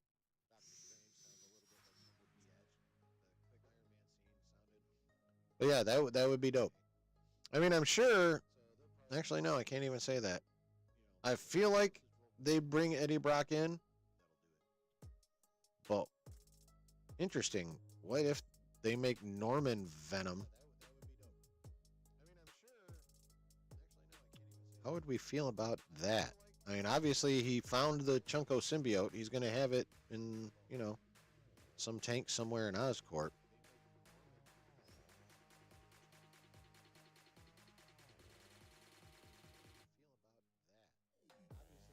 Are they going to Venom Norman Osborn out instead of gobbling him out? I hope not. I hope it's Eddie Brock, or just, well, at least not fucking Norman Osborn. It'd be interesting if they Venomed Harry. I wouldn't mind if they Venomed Harry for a while. That'd be interesting. I'd like to see how that plays out. I think they could make that a very interesting story. You're in for Norman Venom? What if Peter's dad becomes the Goblin? Ooh. What if Peter's dad ends up being Venom? Norman stays the Goblin, but what if somehow the symbiote ends up with Peter's dad? Ooh, that'd be fun. That'd be fun. Richard Parker Venom would be very interesting. I like it. No, but I like this. Yeah. Yeah, I like it. That'd be pretty cool. That would be pretty goddamn cool. But yeah, so we're not gonna have we're not gonna have to wait that long, folks. We're getting it next year. Now, he said it won't be adjustment lower than you. Oh, haha. Spider-Man at the bottom of your nose since we're using the chillin' vape face scale. Oh, fuck you. Well played, though. All right, we're even now, Delta Dan. We're even. Motherfucker. Oh, shit. Okay, yeah. What did I do? Oh, yeah, I accidentally did that.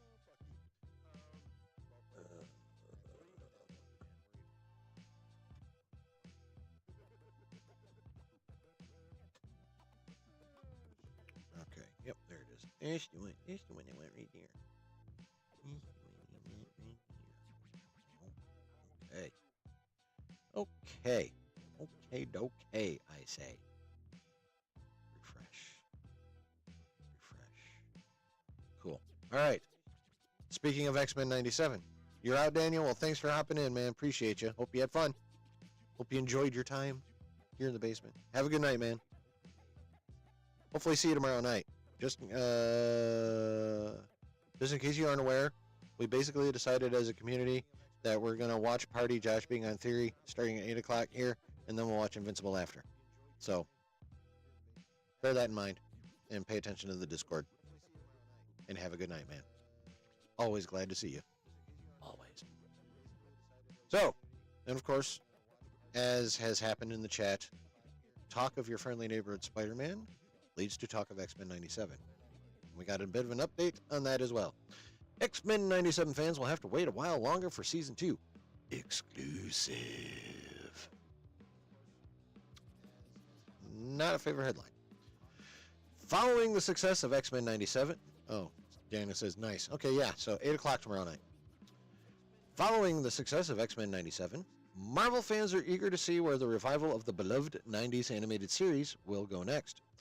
Collider Steve Weintraub caught up with Brad Winderbaum, Marvel Studios head of streaming, television, and animation. Why wouldn't you just put this whole full article out, you fucking clicky? Okay, never mind, it's for clicks. Anyway, Marvel Studios head of streaming, television, and animation, and probably Feige's successor, to discuss the future of the show. While anticipation is sky high, Winderbaum confirmed that Season 2 won't be arriving until 2026. Tragically, that does kind of suck. That means all of the Rogue and Magneto shippers out there will have a long 2025. When asked if Season 2 could arrive later this year, Winderbaum set the record straight. Season 2 of X-Men 97 is going to be in 26. We're working on it now. It's exciting. That world of the 90s is just... Honestly, Steve, I can't believe they let me make it. I grew up at Marvel, as you know, clock a lot of time here, and I feel like I used a lot of currency to revive this thing that I loved watching after school. So, the fact that we get to play in that universe with those actors is honestly why I went into this business in the first place. And he has only ever worked at Marvel.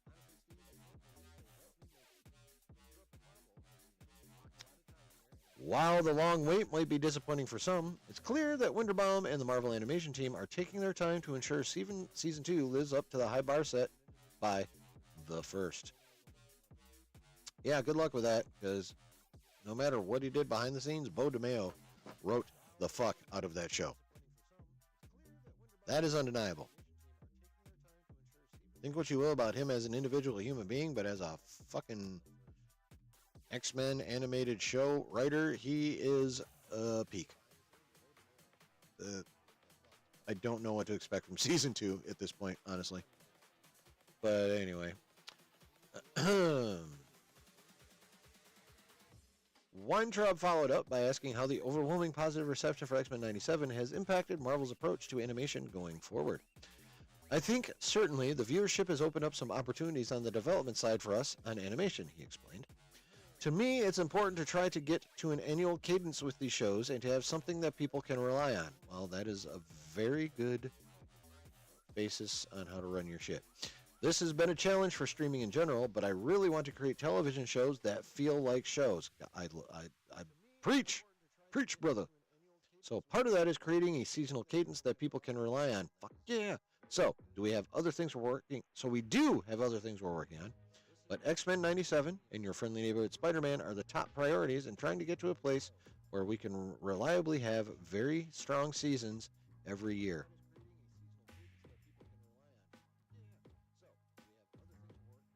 Yeah, he needs to be Feige's successor. That's the mindset you want, motherfucker. That's the mindset you want. Will we get more animated Marvel series? While X-Men 97 and Your Friendly Neighborhood Spider-Man are top priorities, Weintraub pressed Wunderbaum on whether another animated series or even a film was close to being announced. It's all in the preliminary. As you know, we're developing more than we make. Yes, we've heard that before. So I don't want to announce anything before it's ready. But there's hopefully some exciting stuff on the horizon. X-Men 97 is streaming now on Disney Plus. Yada, yada, yada. Okay. What's up, Noah? How you doing, brother? Well, chat, what do you got? What do you have to say about that? We're not getting it till next year.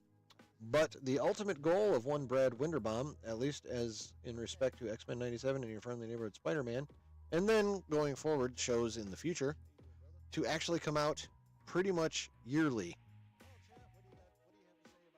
is his goal. For shows to be, as he put it, shows. I fucking love that. And you should love it too, chat. Travis says, without Spider-Man, a lot of Infinity War will happen differently. What if all the Avengers die and it's up to Spider-Man to deal with him alone? That would be pretty fucked up.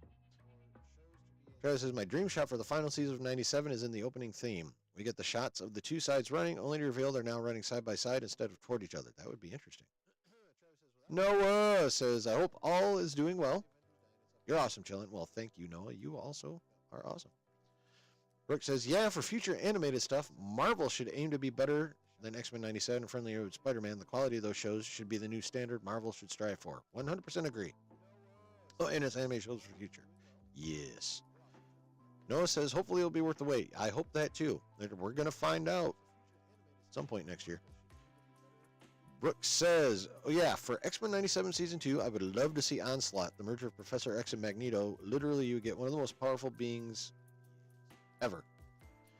Yeah, and that's what it looks like they were setting up, but and then, you know, as if you'll recall, spoiler alert if you haven't fucking watched X-Men 97 by now, they also teased Apocalypse at the end there in the wreckage of Genosha. So, but again, with the whole mind meld thing on Magneto's asteroid that happened, yeah, that's also a good setup for Strife as well. So we'll see what they do. We will see what they do, and hopefully it's dope. You missed it. It was making something to eat. X-Men 97 Season 2 isn't coming out till next year, but Brad Winderbaum's ultimate goal is to get the shows to the point where they feel like shows, i.e. come out yearly. Like TV of old. Justin. Hello there. Shout out to the Good Days of Star Wars because it's never getting better. Yeah, I mean, it doesn't look like it's coming, at least not anytime soon. Anyways, hello, my fellow nerds. Hello, sir. What's up, my guy? How you doing, brother? What if John Walker ends up being Captain America in Friendly Neighborhood? That would be awesome.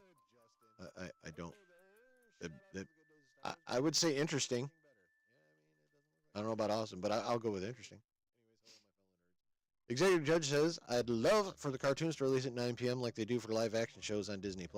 Some of the live action shows on Disney+. Not all of them. No, but yes, I agree.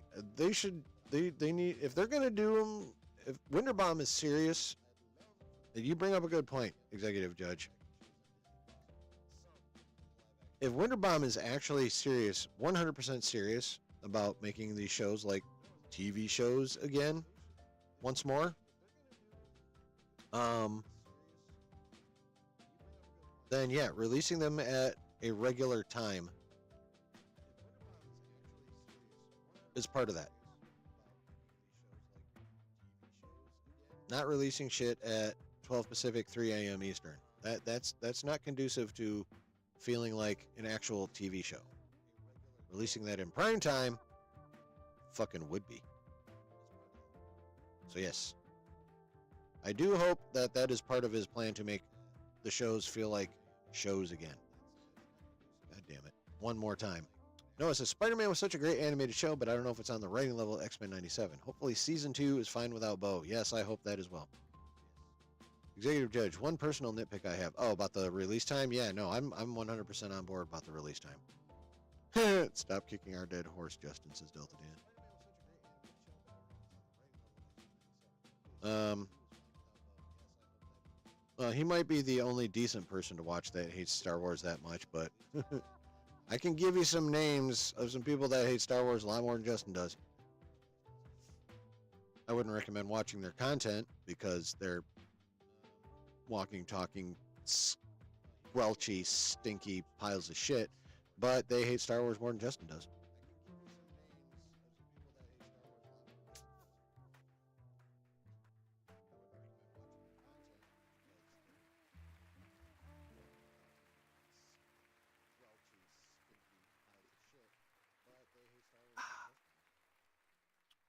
Okay. One last little bit of the Marvel news. No, he'll never be that. No, he'll never, ever be that. Being a Knight of Melvin would require, well, basically Justin would have to be lobotomized in order to become a Knight of Melvin, basically. No, you don't hate Star Wars. You hate what's been done to it. The studio, yes. Yeah, no, Justin would have to be lobotomized before he'd ever be a Knight of Melvin, which would basically put him on their mental level anyway. So they're all about as smart as people who've been lobotomized.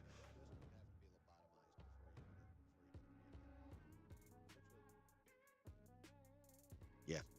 Anyway, fuck them. One last little bit of Marvel news. And again, this is from all the interviewing of Marvel people that Collider did. You guys are going to love this. The bloodier, the better. Daredevil Born Again producers were never told to tone down the violence. Yes, you do, Delta Dan, and I like watching you do it. Exclusive. Can't forget to say exclusive. Gotta say exclusive. The marketing campaign for Daredevil Born Again has time and again emphasized that this Disney Plus series will be just as, if not more mature, than the original Netflix show. Given the MCU's relative relative shyness around violence and darker themes, outside of Echo and Deadpool and Wolverine, there was understandably some skepticism as to how far Marvel Studios would go when bringing back the Devil of Hell's Kitchen. Excuse me. However, all the footage thus far has backed up their word with bone-breaking action sequences, literally, that feel appropriate for Matt Murdock's, Charlie Cox, gritty world. When revamping the series, even showrunner Dario Scardapane and executive producer Sana Amanat were surprised at just how much they could get away with showing under the watch of the House of Mouse. In an interview with Collider's Steve Weintraub, boy, that motherfucker was busy. The pair were asked about what level of violence the whole of Born Again sits at and what sort of pushback, if any, they received from the higher-ups. Echo proved that Disney Plus could make a mature street-level series if they tried, but it did not prove that they could land a finale. But Netflix's Daredevil had lofty heights to live up to between brutal wonders and martial arts battles. Despite Disney's reputation, Scardapane said that there was never a word from Kevin Feige or anyone else about holding back on what they planned. The team was allowed to go nuts and make each brutal moment matter while making the most of the original show's stunt coordinator, Phil Silvera. I was shocked. As somebody who worked on The Punisher, as somebody who works in the sandbox, there was never, hey, back it off. It was always like, does it make sense? Is it a good story? And getting a chance to work with second unit director Phil Silvera, who I'm a huge fanboy for, building these action sequences, making them eye-popping, making them real, making them gritty, making them hurt. Disney Plus and Marvel never said, pull back. The bloodier the better was the mantra for Daredevil Born Again. Not only were the studio heads willing to greenlight Scardapane and the team's ideas, but they were actively encouraging more brutality. Marvel planned to get plenty of bang for their buck with the TVMA rating. Amanat even revealed that the original iteration of the series, before the decision was made to rework everything, included some gnarly sequences to begin with. She recalled the conversations they had with Feige and others throughout the process, adding, I have to say, Kevin Feige, Lou Desposito, and Brad Winderbaum, who are the heads of the studio, very much were like, go for it. The bloodier, the better. 100%.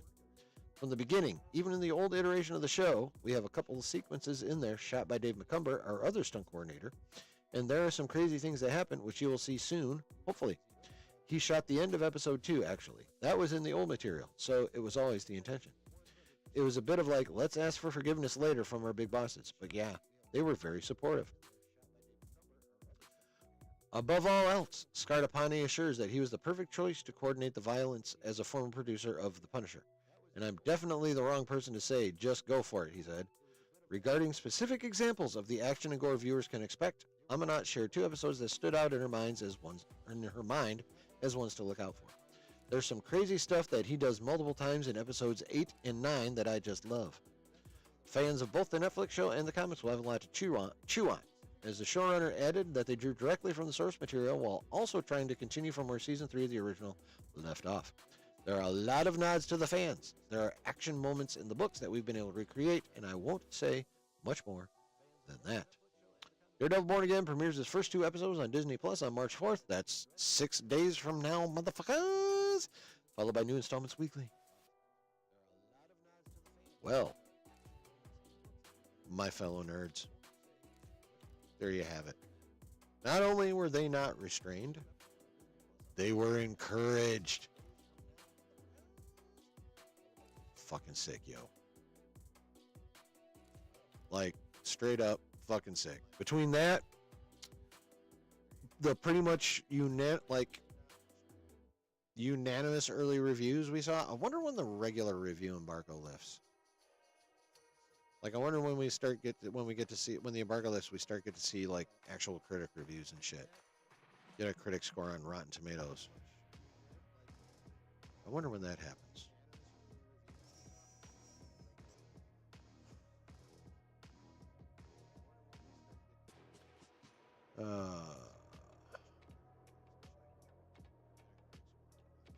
Oh yeah, the KK plans videos, clickbaity. Yeah, I'm sure. YouTube was a Star Wars celebration yesterday. Yup.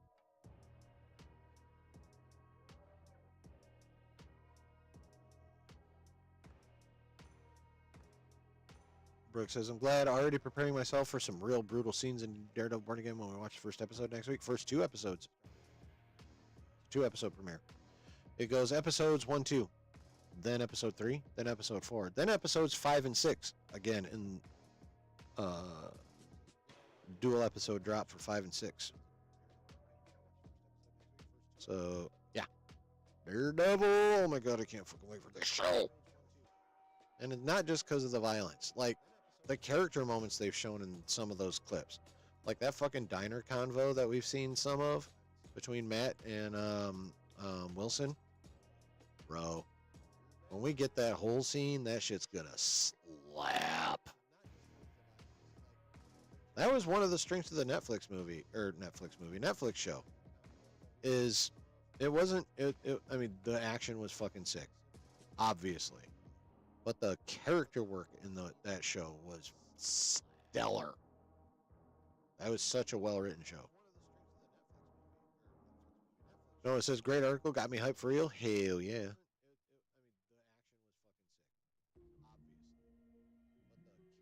The Mando movie and Ahsoka will play a big part on how long it takes. Yes, they will. Yeah, we're all hoping for cool Star Wars content beyond the Mando movie and Ahsoka Season 2. Daredevil rewatch held up really well, says Delta Dan. Yeah. But yeah, fucking expect violence. I don't know if y'all noticed in one of those clips, but Matt was on the stand. He was on the witness stand. This is an interesting little thing I noticed in one of those clips. Yeah, I'm fucking stoked for that show. Fucking stoked for that show.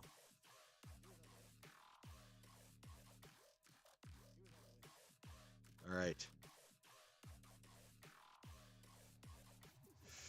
All right, folks. We've come to it. We have come to that point in the stream where I need to fucking pee. And then we shall get into all the doings and reports and speculation at Lucasfilm about one Kathleen Kennedy. It was like 1 or 2 clips ago, Delta Dan. It was the one where it was his voice kind of over everything. They showed little clips of shit, him talking about learning about grace and retribution. It was like the second or third time I watched it, I noticed he was actually speaking into, like, you know, one of those little thin microphones like they have on witness stands, and he had like the wood around the side of him, like the rail. So yeah, he was totally on the witness stand for some reason, talking about grace and retribution.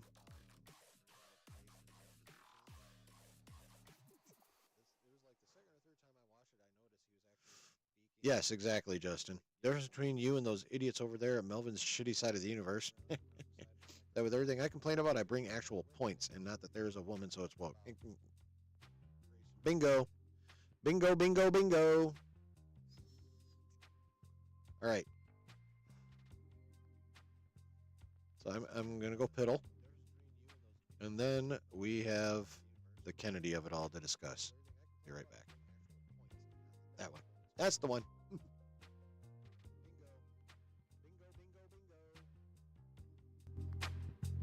All right. So I'm going to go piddle. And then we have the Kennedy of it all to discuss. Be right back. That's the one.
No, Justin, no one fucking told me that.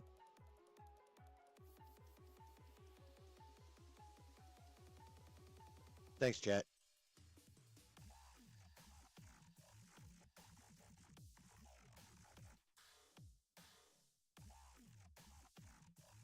Yeah, that is true, Delta Dan.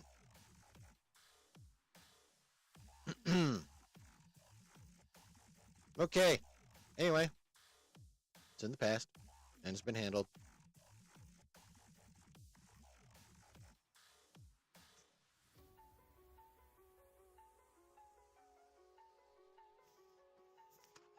All right. Kathleen Kennedy's been the subject of reports, speculation, and basically just being talked about a lot the last couple days.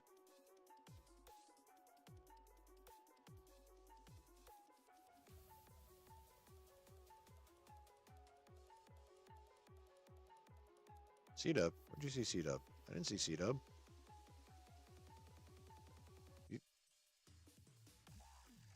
What are you talking about? Where's C-Dub? I don't see him. Did I miss him?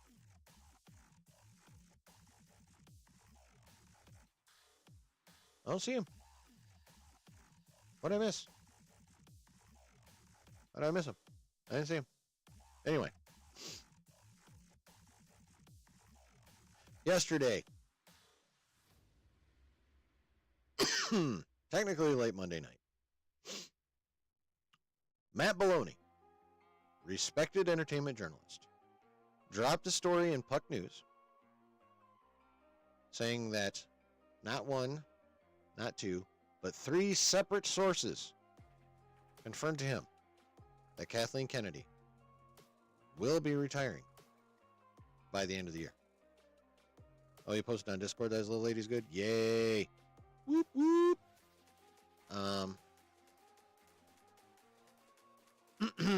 So,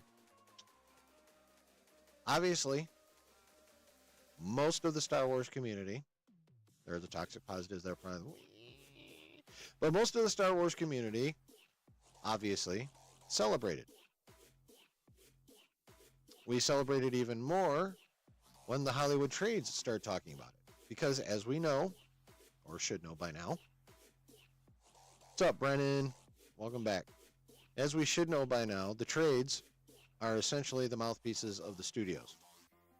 Which means that they don't get to print shit the studios don't want them to print. Case in point, a while back after Andor Season 1, was it Deadline? I can't remember which trade it was, but one of the trades posted a story that Lucasfilm was going to basically make Tony Gilroy their Feige. That ended up getting retracted within about 4 hours because someone from Lucasfilm called over there and was like, motherfucker, what? And that turned out to be completely patently false. So, if the trades print it, while it is not a 100% confirmation technically until it comes from the studio, the trades being what they are, is basically a studio announcement. So, we have Matt Baloney, respected journalist. Then we have the trades. Reason to fucking celebrate. Ding dong. She gone. But then late last night, along came a Snyder. Jeff Snyder. Probably the most reliable Hollywood insider, non-trade hack that there is. Like, he fucking good. Like, he had Doom. He had RDA Doom, like, a year or so before the rest of us even had a fucking clue. Like, the dude is that good. He has contacts everywhere, and they're reliable. So he dropped a big old article expounding on the whole Kathleen Kennedy situation in his newsletter, which I don't have access to. I have to rely on other people who do for summaries. But, excuse me, in his big old article,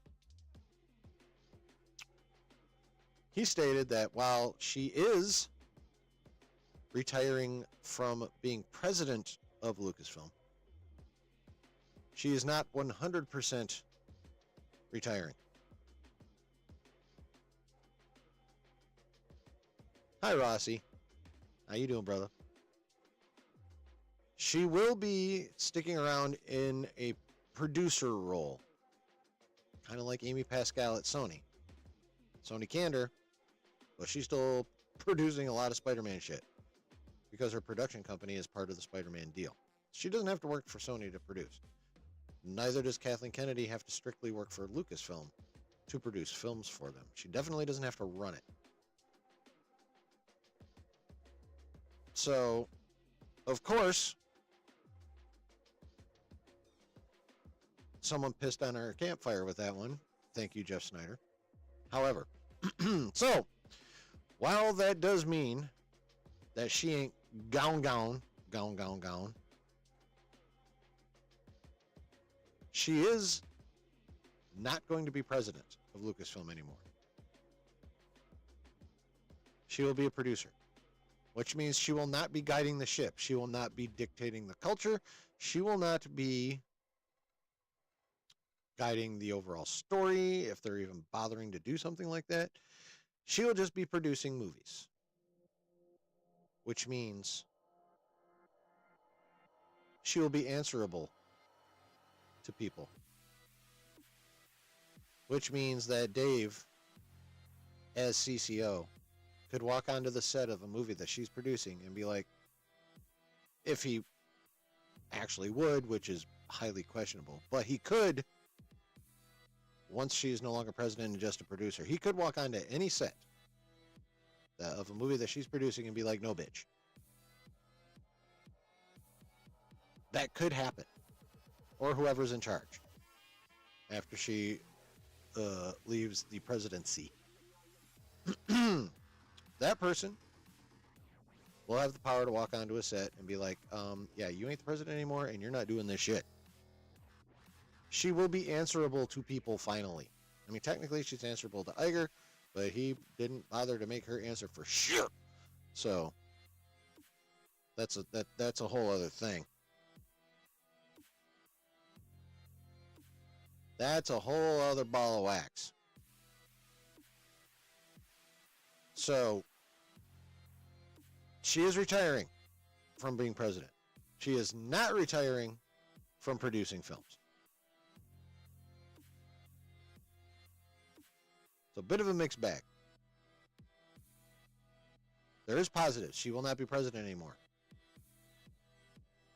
She will not be the driving force behind Lucasfilm anymore. Changes can be made.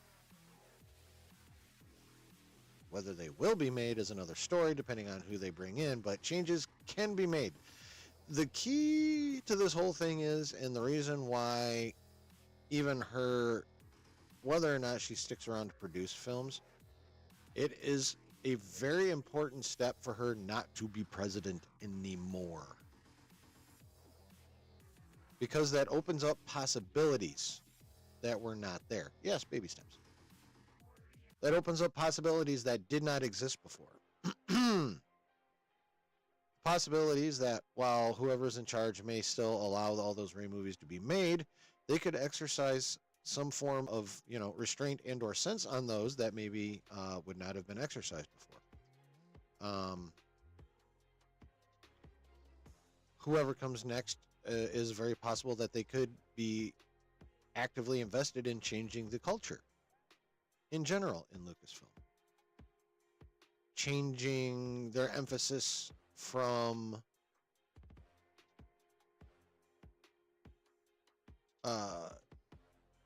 message back to story. These are all things that really were not options and aren't technically options right at this moment, but will become options towards the end of this year when Kathleen Kennedy does vacate the president's office. Ladies and gentlemen, we'll have options. How many of those options will be taken advantage of?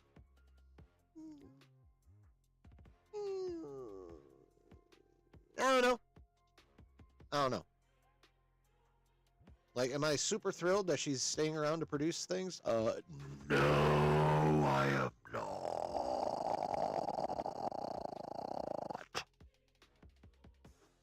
Not happy about that shit at all. But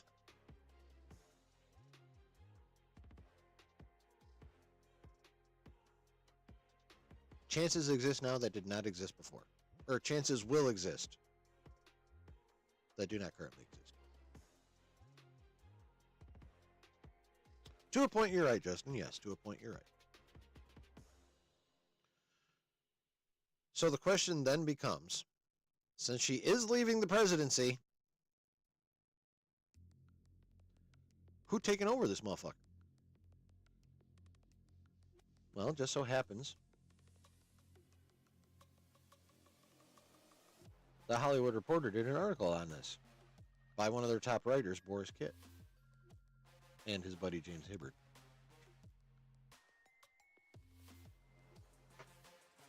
Disney's Star Wars succession problem. Who will replace Kathleen Kennedy? Favreau? Filoni? Feige? Here's what insiders are saying about who will and should become Disney's new Star Wars emperor. There is no credible alternative.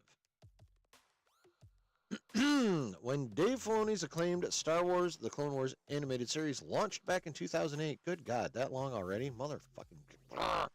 The premiere episode's opening crawl proclaimed, "Great leaders inspire greatness in others." But who should Disney choose to inspire greatness in the next generation of Star Wars creatives now that longtime Lucasfilm boss Kathleen Kennedy is retiring later this year? The job hunt will be like nothing before in Lucasfilm history. Star Wars creator George Lucas handpicked Kennedy, big mistake, in 2012 to run the company before selling his ownership stake to Disney, which he elected to keep her in place. Fuckers. Now, for the first time, Disney will pick somebody new to lead its galaxy far, far away. During her tenure, Kennedy guided the Star Wars brand across many celebrated achievements, such as the franchise's return to theaters with the Force Awakens and its successful shift to TV with The Mandalorian. She has also been often criticized for the franchise's many missteps, including some lackluster movies and shows, and overseeing numerous announced and discarded projects. The executive, along with Disney in general, has also often been targeted by franchises' fandom for diverse casting moves and a perceived quote-unquote woke agenda, a perception that Disney boss Bob Iger has been eager to move past. Yes. But while Kennedy's pending retirement might be drawing cheers from fans online, hell yeah, insiders say that replacing the seasoned executive will be rather difficult. Some in the industry, from studio managers to representatives, believe that the company's senior leadership has done a poor job in training and elevating a next generation of Padawan executives, from which to potentially tap a replacement. Oh, they fucked something up back behind the scenes. No way. One reason Kathy stuck around for so long is because there is no credible alternative, said one person who has many interactions with Lucasfilm leadership. Sources say former Lucasfilm executive Rain Roberts, who was at the company for 12 years, was being groomed by Kennedy as a likely replacement. But just last week, Roberts was announced as Searchlight's new senior VP of production. Then there are the details of the job itself.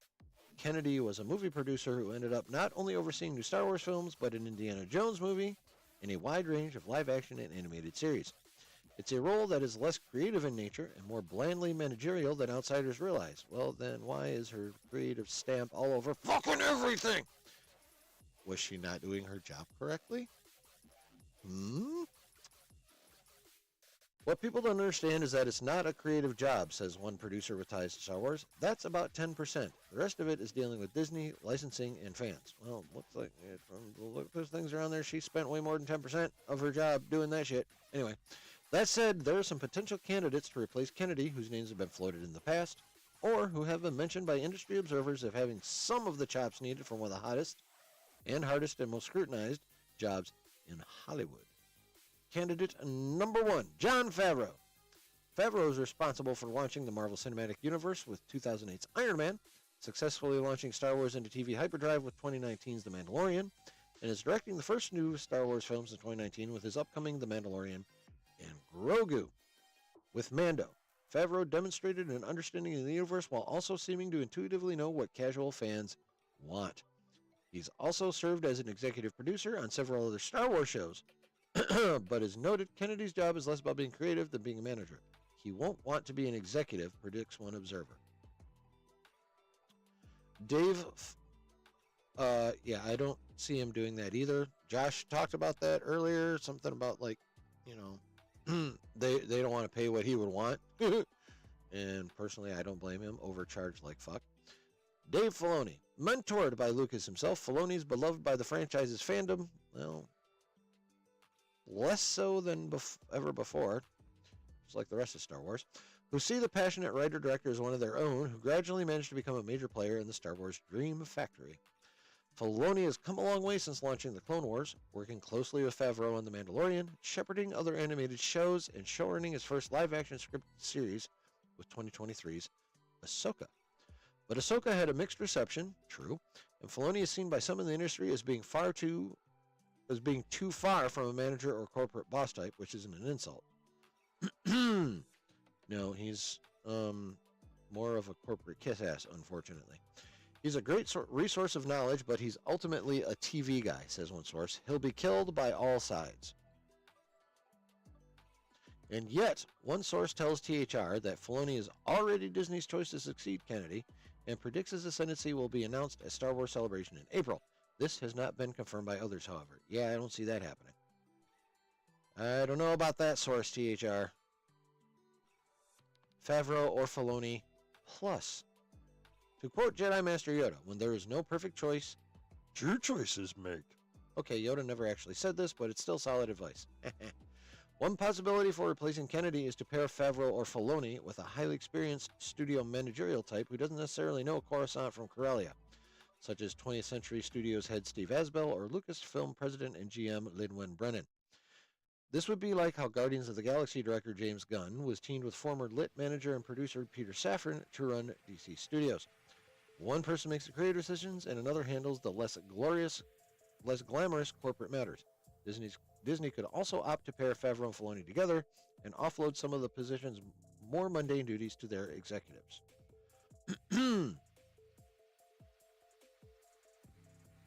I think this would probably be the best option.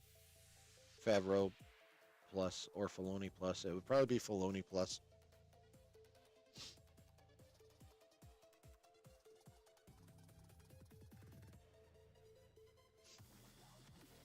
Kevin Feige. Many insiders believe the best candidate for the job is Marvel Studios topper Feige, who has shown an uncanny ability to balance corporate needs with an understanding of the core IP.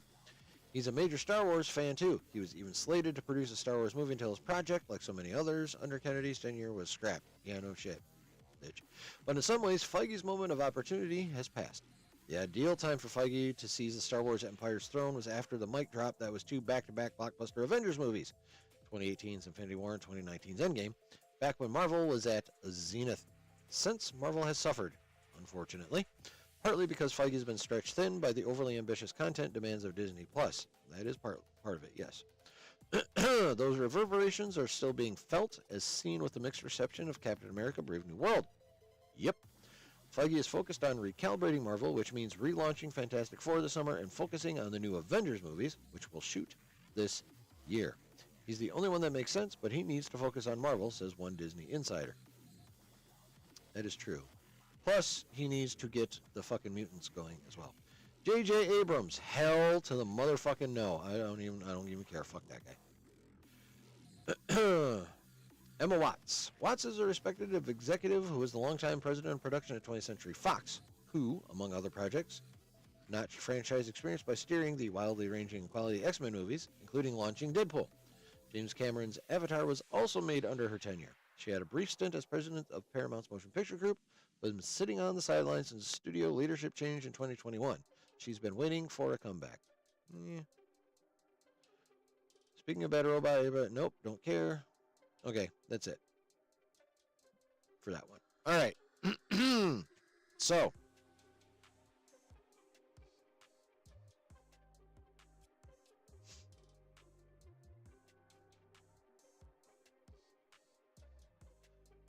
the new regime at Lucasfilm. Who will it be? Who should it be? Who could it be? Well, that was a whole lot of coulds right there. A couple people strongly feel that Feige should be, although not happening. As they mentioned in the article, he's got a multiverse saga to fix. And on top of that, he cut his teeth on the mutants. I don't see him going anywhere until the mutants are firmly established in the MCU. So we're talking years at the earliest. And on top of that, I don't think he wants a lateral move now. He wants to go move on up. And I don't blame him. One bit. So I give Feige taking Lucasfilm over 2% chance? 1% chance? 2% chance?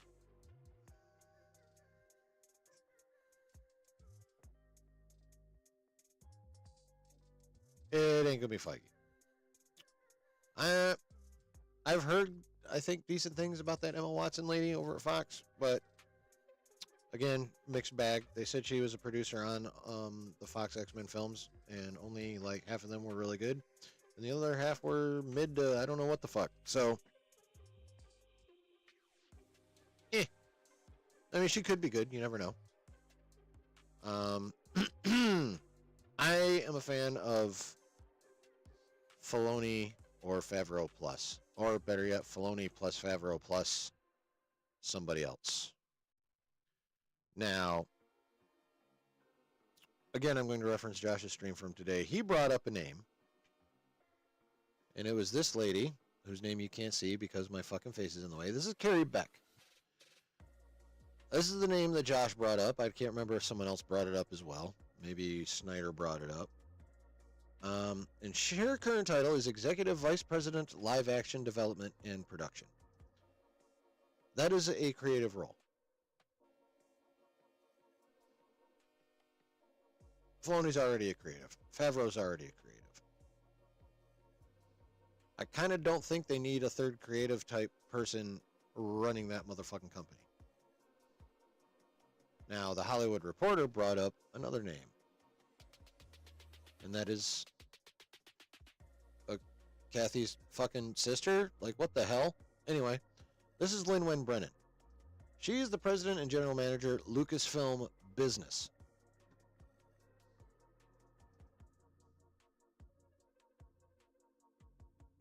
That's the type of person they need to pair up with Filoni and or Favreau.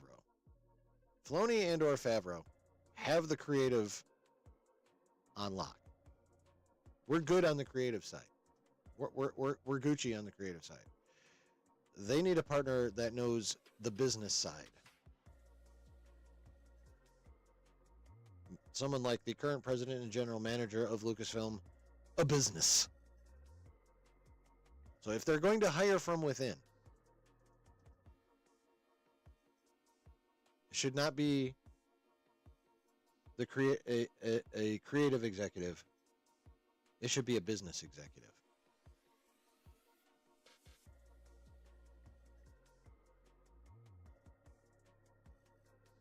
Now, who the fuck knows who it's actually going to be? Delta Dan, you don't say that.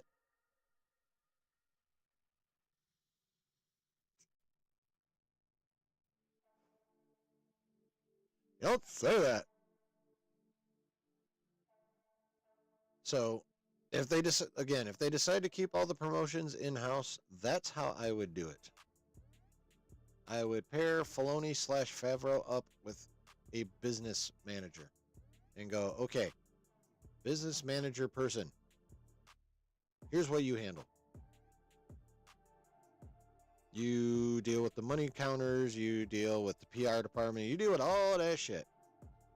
These two right here, this dude in the cowboy hat and this other dude, scruffy kind of looking motherfucker, those two have got creative on lock.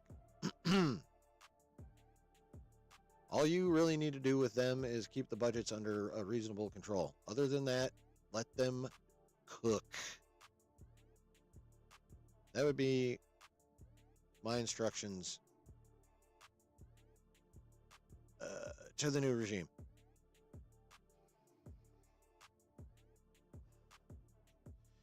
Now, it is entirely possible that they bring someone in from outside, and again, the Hollywood Reporter threw out a few candidates. The only one that sounded even remotely interesting was that Emma Watson lady, because she at least has not only executive experience, but executive experience making, admittedly, a mixed bag, but nerdy shit. Experience making nerdy shit is always a good thing.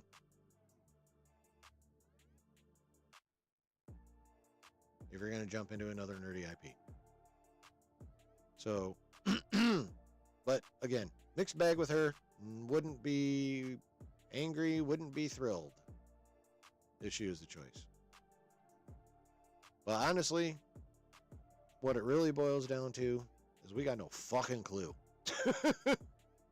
Like, we literally don't have a fucking clue of who's going to replace Kathleen Kennedy. And what the fuck will happen after? We have no clue.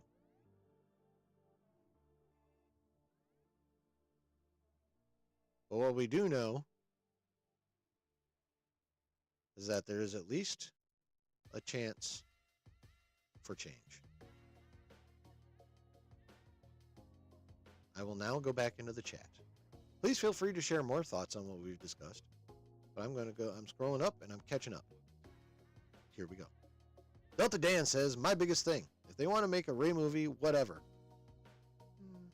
But get an established director. I don't care what gender or race the director is, but they need a resume for freaking Star Wars. Come on. I 100% agree with that. Charmin Obaid-Chinoy, my problem with her is purely her fucking resume. She is not qualified to do a Star Wars movie.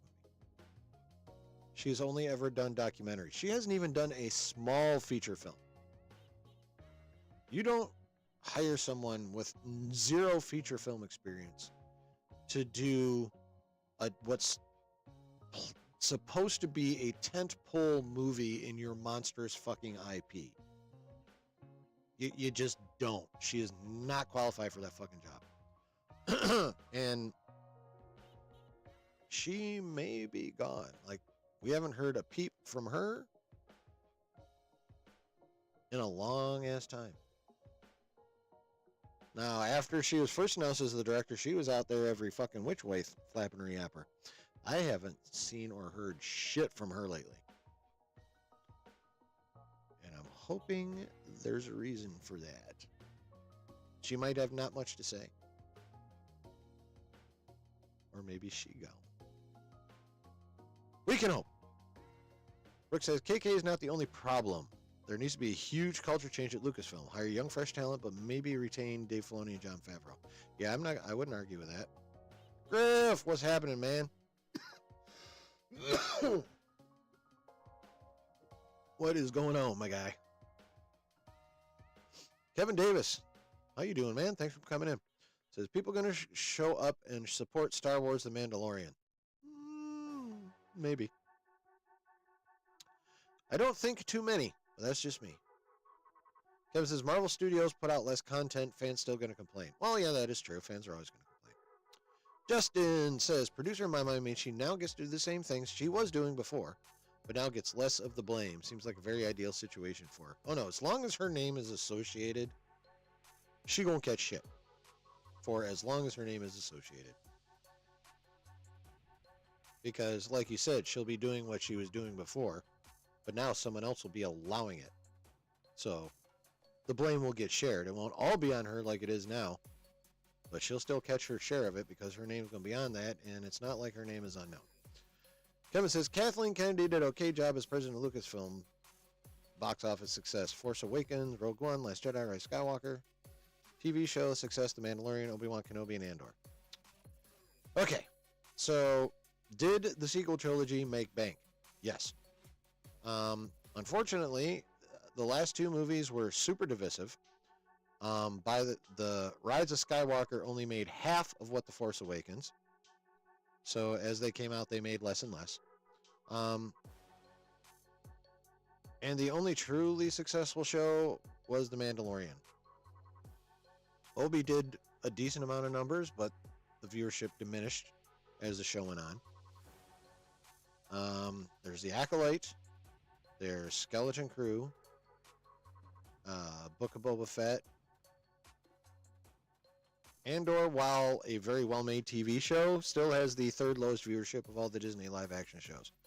So, it's a critical success, but in terms of the fandom, nope. So, I'm sorry, Kevin, I have to disagree. Kennedy did not even do okay. She failed. Failing grade, F. Delta Dan says, Ahsoka was good, except Sabine. She was good as a badass Mandalorian, but Disney turned her into the Star Wars version of Gaia. Gaia gonna rip Dune's spine out, by the way. You don't say that, but yeah, you're not wrong. Unfortunately, you're not wrong. Is the early movie still gonna move forward at Lucasfilm? Yes, it will, Kevin. Unfortunately, but it should, if they're gonna do that, move forward with a different director. Delta Dan says, I think the DC model might be good to have a creative and money persons in charge. Yeah, I like it.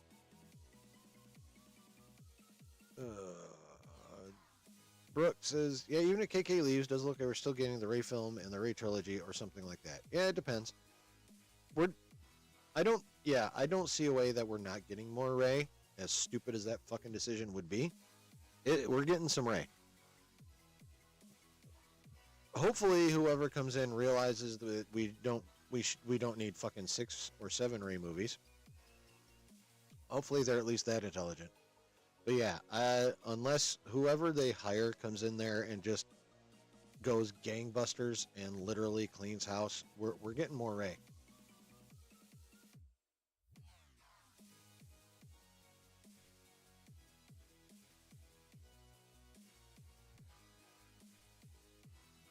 No, we don't know that nothing is changing. There's a chance for change, Justin. I'm not going to say the odds are high. It literally depends on who a replacement is.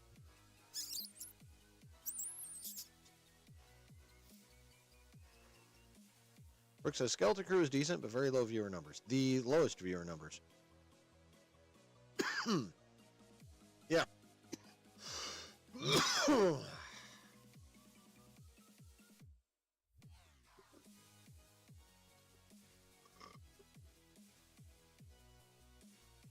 Yep.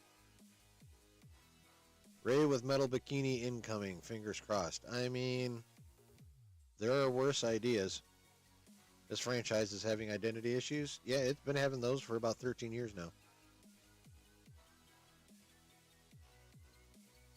That's one of the biggest problems is they never could decide what they wanted to be. They kept making, oh, let's make this show for this little group of people here, and then let's make this show for this little group of people over here.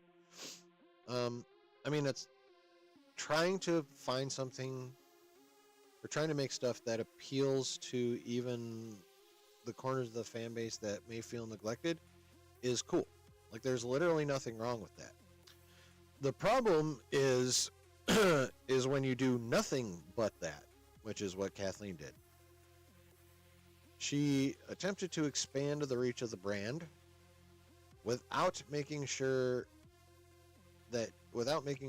she kept the anchor.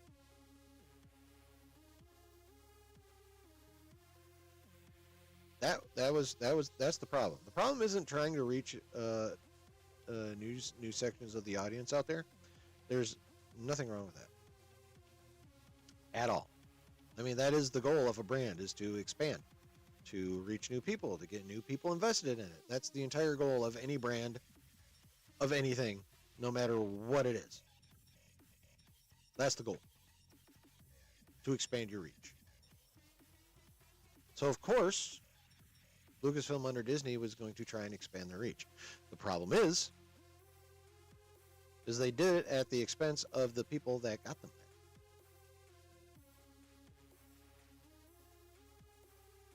That was the error. The error wasn't in trying to reach new people.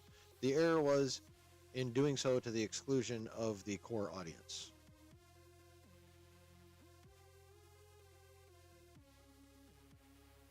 Now, the next person to run the studio could actually realize that, where Kathleen refuses to. But once she's out of that office, whoever's in there might just be that much smarter and recognize that. That's all it would take. Just that much. Just that much more sense to recognize that one simple fact.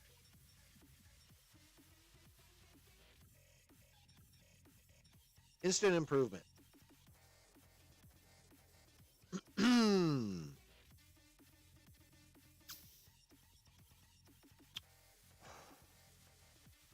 I will say this, Delta Dan. Marvel was definitely at its lowest point before Deadpool and Wolverine. That is 100% sure. But Marvel's lowest point is still leaps and bounds above Star Wars' version of lowest point. Like, Marvel's low point is the equivalent to us thinking the Vespa crew is lame as shit. Like, that's about as bad as Marvel got.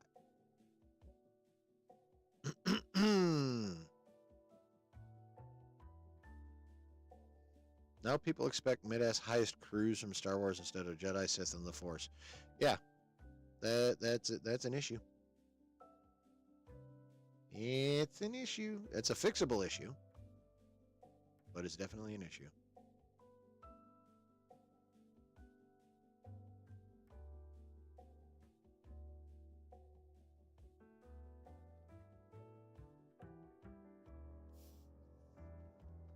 Yeah, Disney's made some cornball decisions. That is for sure, Delta Dan.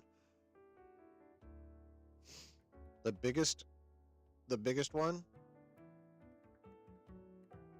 was trying to make Disney Plus competition for Netflix instead of just a content vault. That's where this all really started.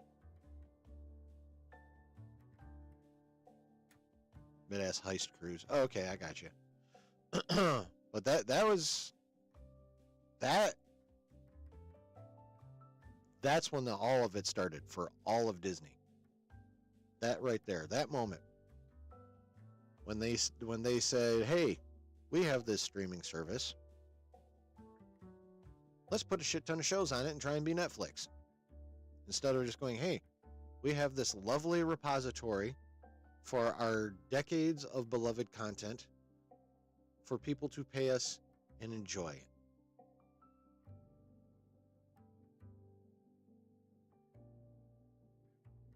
But no, they had to try and compete with Netflix instead of just leaving it be and giving us a place to find the shit that we love to watch when we feel like watching it.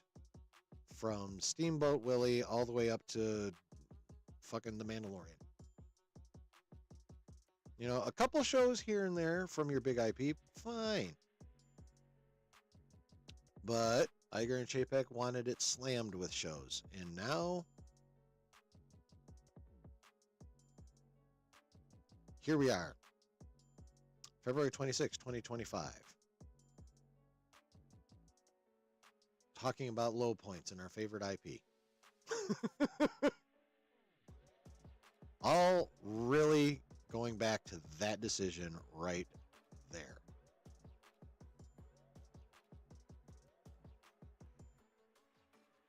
Gary just says, at least Marvel is getting better. That is true. Brave New World was kind of a bounce back. I wouldn't go that far. I mean, it's better than Quantumania. It's better than Love and Thunder.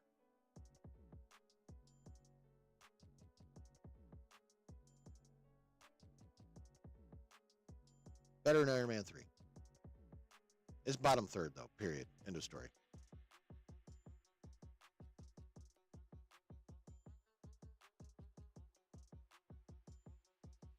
Delta Dan says, Disney Plus has been pretty much nothing but bad for both franchises, minus a few shows. That is correct.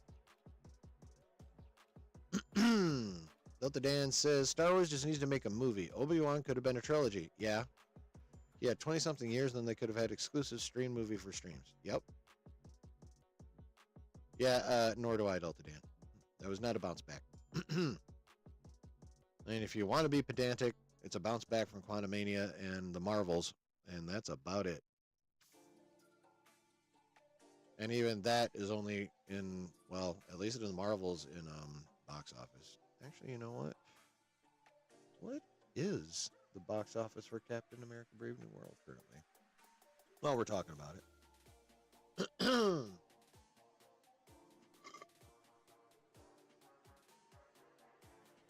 Said sort of. I mean, you did say sort of, but I still think even sort of is too strong. That's just me, though. You know, those reshoots, it could have been a lot worse. That is true. That is true. All right. Let's...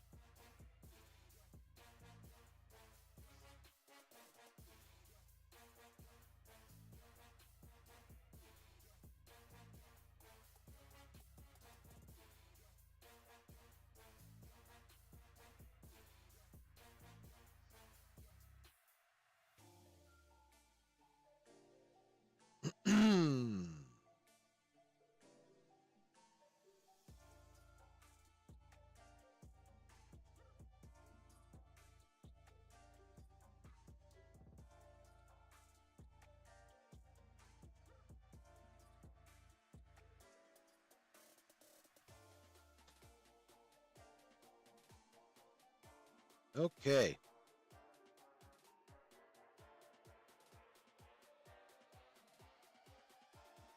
Oh my. So y'all remember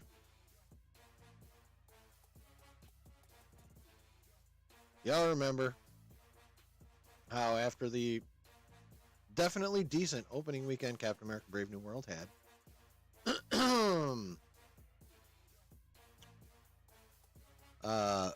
we were again reminded of that, what I firmly believe is bullshit budget of $180 million. Fucking bullshit. Which meant that the movie would only have to gross $425 million to break even. Remember how people were making a big deal about that? And it's like, oh, they're well on their way. This movie should break even, might even make a little bit.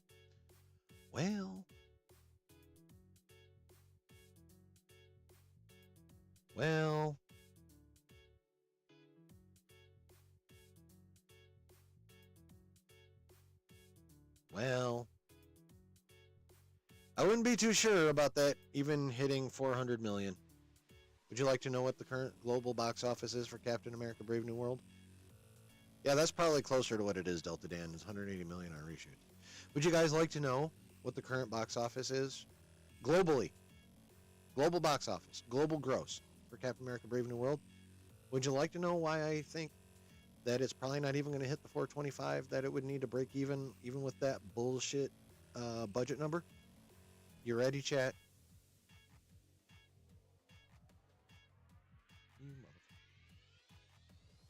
Stop it. There you go, chat.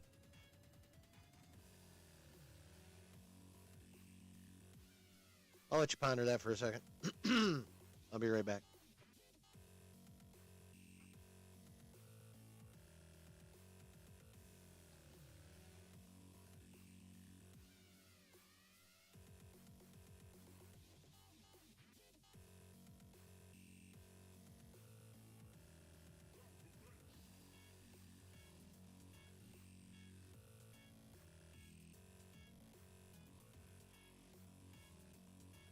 This motherfucking movie has only grossed $289.4 million. It has not even made $300 million yet.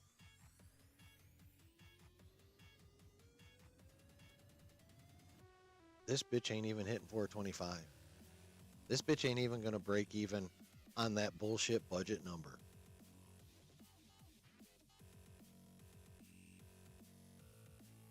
It's not even going to break even.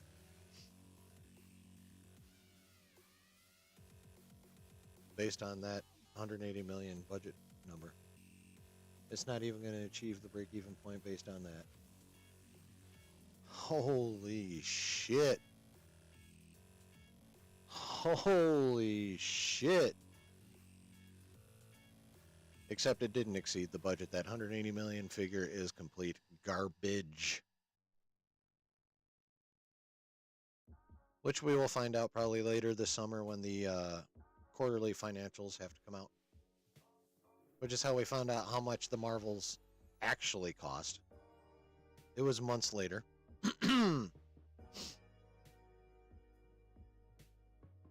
That was months later.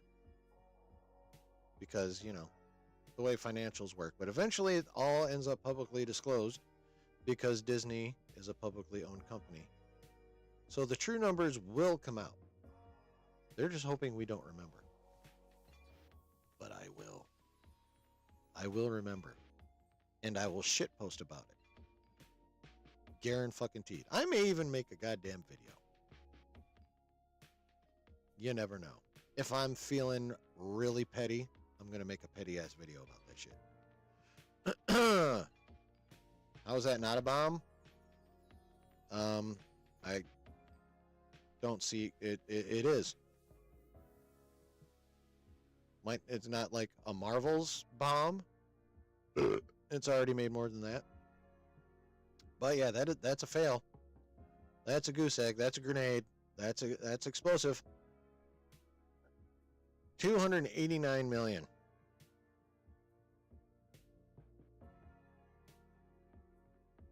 .4. $289 million after 2 weeks. That is it. That is it for the amount of money it's made, and that is it for that fucking movie. This bitch is going to be out the theater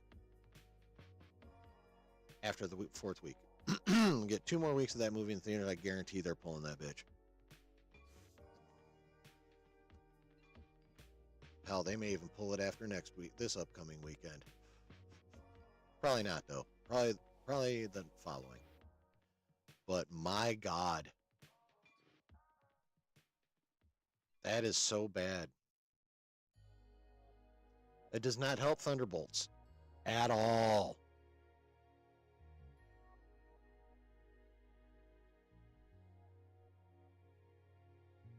Really? Atlanta's a loophole? God damn it. So I won't be able to shit post and make a petty video?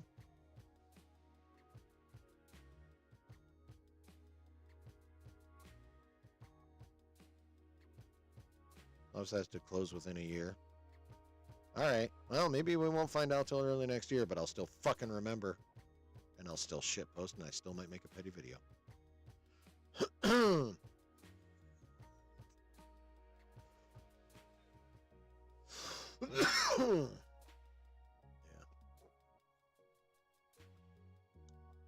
Well, that'll piss me off if we can't ever find out the real numbers. That will piss me off. But, yeah, I'm honestly not super surprised after I watched the movie. I'm like, yeah, this ain't going to do shit the second weekend. And then not after... That was just my own opinion after seeing it on the Friday.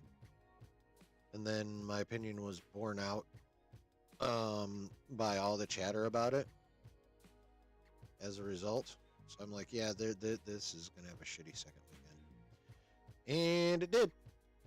They ridiculously... If it's filmed in the UK with the tax write-off, they have to disclose. Got it. But yeah, that's not just a, damn, wish that hadn't happened kind of thing. That is a bad, bad, bad look for Marvel right now. Bad look.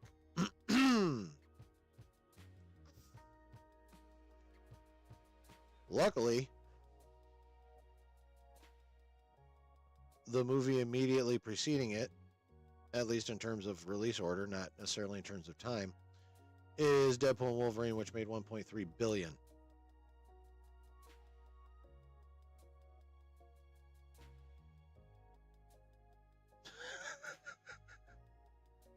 You know what I just realized? Deadpool made $1.3 billion. That means if you took the gross of Brave New World and subtracted it from Deadpool, Deadpool would still have made just over $1 billion. Oh my God, that's so bad. That's so bad. Holy shit.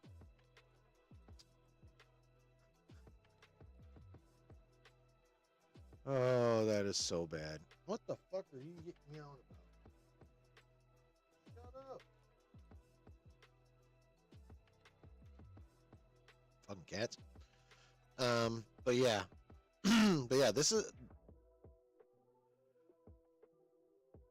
They're going to have to do some serious marketing for Thunderbolts now. And, as Executive Judge mentioned, Thunderbolts will probably make a bit if word of mouth is good. Thunderbolts is officially going to live and die on word of mouth now. That's what this really means. It's not just that the box office is laughably bad for this movie. It's the fact that this box office is laughably bad. You know what I mean?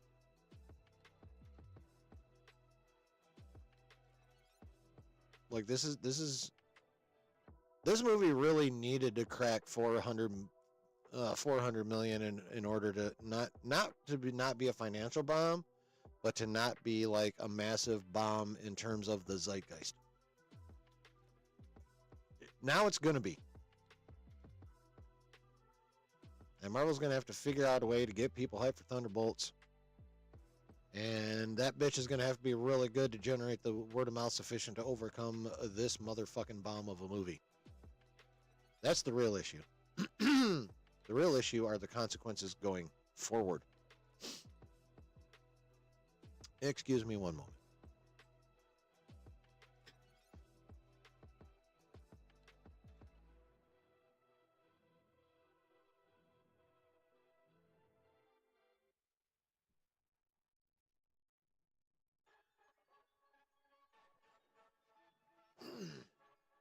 That's the true significance of this failure. Is the repercussions or potential repercussions going forward. The effects that could have. Is this bad in terms of just the Cap films? It's just bad, period. It's just bad, period. I mean, the thing is the movie itself, I don't think the movie's trash. I think it's just super fucking basic. Is all.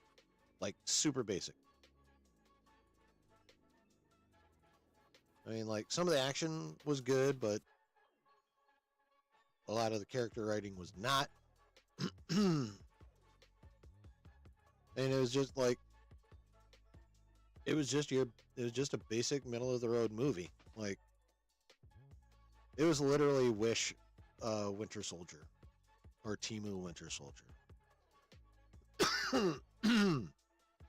Because like the story beats were virtually identical. Like, if you're paying even half attention, you noticed it.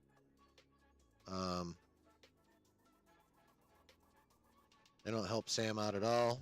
He needs the serum. Yeah, I mean, he doesn't necessarily need the serum. He just needs to be written in a much more compelling manner. Like, there are ways to make him badass, but Marvel hasn't evidently tried that hard to find him, or I don't know what the fuck's going on. But yeah, Sam Wilson has not been treated right in the MCU. Of course, he wasn't really written that well in comics either, as evidenced by the way his book went. Marvel's never gotten him right as Captain America. People liked him as Falcon in the comics. We liked him as Falcon in the MCU. I don't know why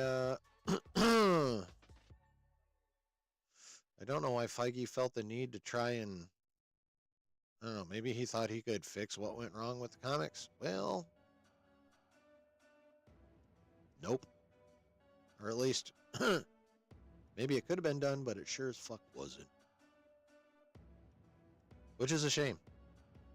Because neither Anthony Mackie nor that character deserve that low level of writing.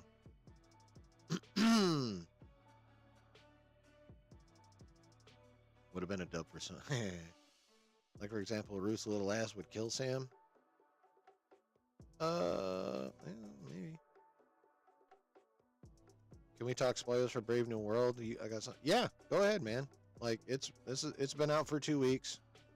Like, I doubt anyone that that's not bothering to see it in the theater and waiting for streaming is going to care that much. Let her rip. Spoiler alert, by the way.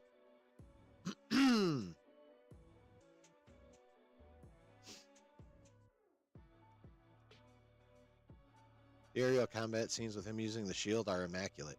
I mean, yeah, most of the action I enjoy. The fight with him, and I guess that was supposed to be Copperhead in the church at the beginning, where like he got stabbed, you know, that lame ass fucking fight.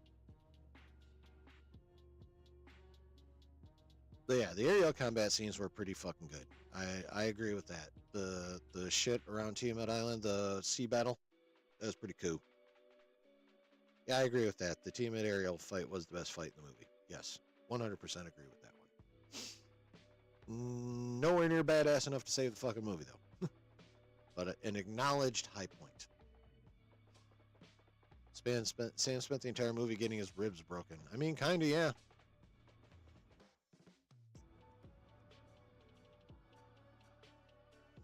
Kinda, yeah. Brooks says all the action was great in Cap 4. They just needed to add more Red Hulk. Yeah, more Red Hulk would have been good. More Red Hulk would have been good.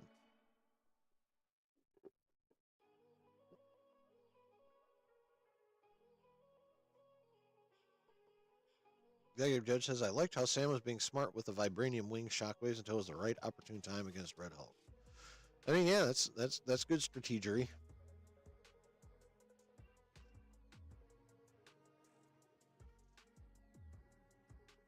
I can say that. What kind of tech need to do better? Like they need to write Wakanda better. Period. I think that's just what I think.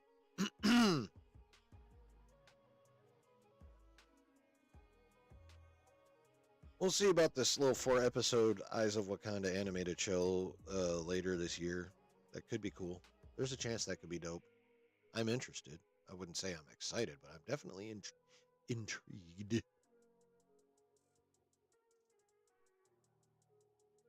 just captured my attention enough that I want to check it out. I was on the phone. How'd we get on Cap? I don't fucking remember. Dude, don't ask me how we get on any subject around here.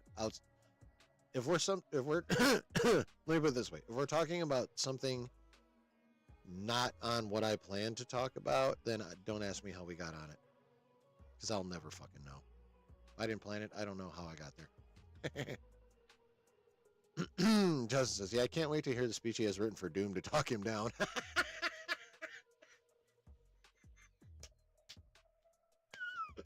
Oh, shit. Well played, sir. Well played. We were talking about Cat 4 box office. Yeah, but why was I talking about that? Like, what even brought that into my mind? But yeah, Delta Dan's right also, Justin. You don't say that. I mean, that was funny as fuck, though. Like, credit where it's due. That was some, funny shit.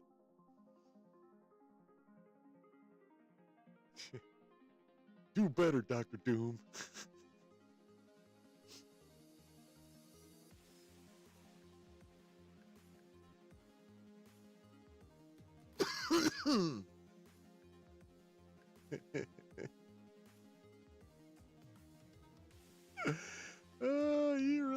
You really tickled my funny bone with that one, Jay. Appreciate you, man. Love you.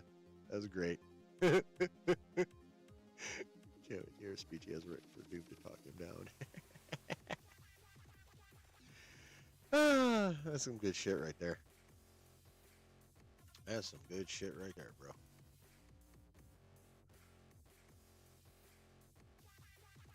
Yeah, I'm with you on that one, Jay. Talking down a Hulk is not really how you win.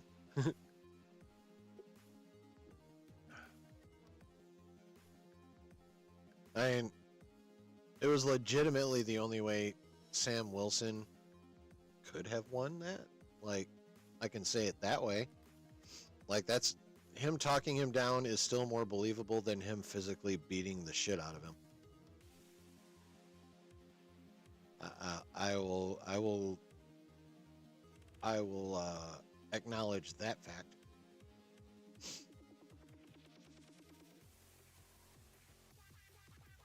Knocking him down would be more believable than him beating his ass. At least for me.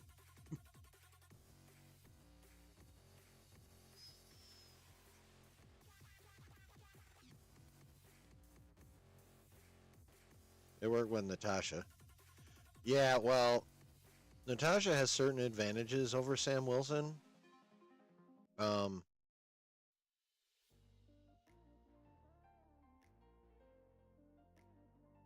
She's hot.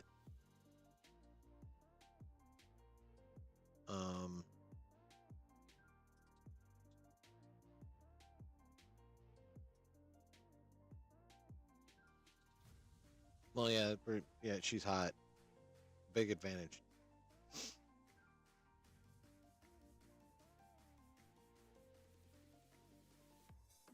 Thanos only wanted a sidebar conversation and Avengers escalated it.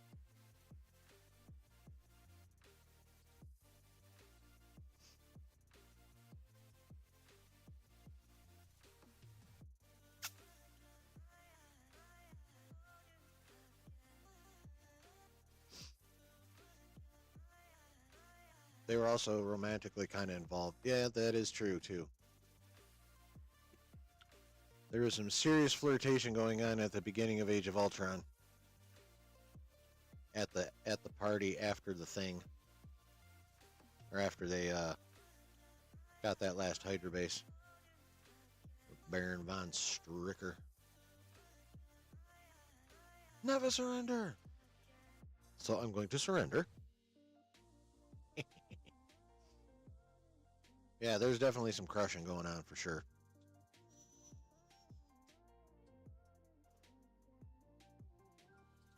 They had a connection. Brooke says the leader looked so bad in Cap 4, definitely. But I thought he was decent as a villain for that film alone. Kind of can't agree with that. I thought he was a lame-ass villain.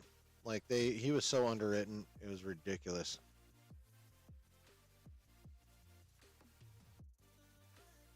In my opinion, he was severely underwritten. Basic. He's a big reason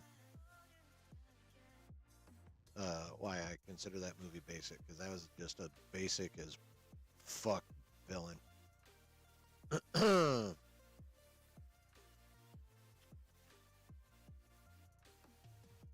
how Sam's suit will get upgraded since his wings got destroyed in the DC fight. I don't know. We'll see what Wakanda has to offer. Maybe he'll get some adamantium, although adamantium's super fucking heavy and vibranium's not. That leader's design was okay. I fucking hated it.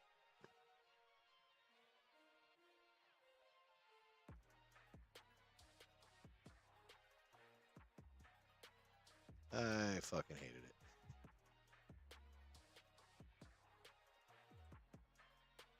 That post-credit scene was such a nothing burger I've seen. Yeah, it was so vague. The probabilities say something is coming from somewhere far away. What, fucking Darth Vader? Like, what are we talking about here, dude? Like, what are we talking about here, broccoli boy? That's what it looked like, fucking broccoli. I can't remember who brought that up first. But yeah, motherfucker looked like broccoli. Thought vibranium was indestructible? I think it is, but it's also much lighter. It's not as dense as adamantium.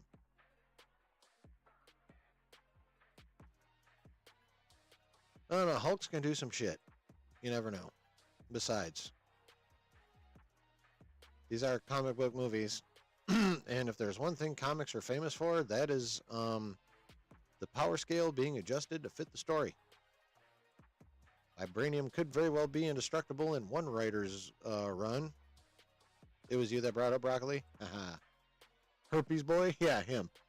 The dude with the fucking big-ass cold sore on top of his head. But yeah, the strength of materials and characters vary depending on story needs. And it's been that way since the dawn of time, and it will be that way till the end of comics and comic book movies.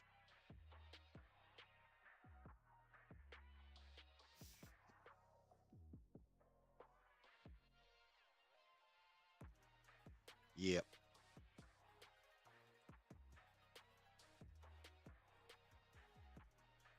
So let's talk about some show notes real quick. Oh, and by the way, everyone that is still here, thank you for being here. Really appreciate you hanging out this long and just stopping by in general. Excuse me, if you have not done so, God damn it, pretty please hit the like button. Looks like this. Just give that a quick little tap or a click or whatever. And then if you have not yet done so, please hit the subscribe and the notification bell as well. That'd be super dope of you.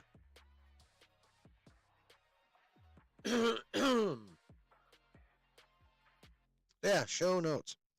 It has been decided earlier this evening and streamed by the community, that we shall begin tomorrow evening at 8 p.m., where we will have a Nerd Theory reunion watch party here. We will watch Theory stream for about an hour or so, because Josh said he's only going to be on for an hour or so. I wouldn't bet on that, personally. As I stated earlier, I think Elise is going to have to bust into the office and drag him out of that motherfucker by his beard. But so yeah, we're gonna pop in here about at 8 o'clock. We're gonna watch that stream together, check out the Nerd Theory reunion for an hour or so, and then we will watch episode 6 of Invincible as planned. That's tomorrow. Then Saturday, the usual stream.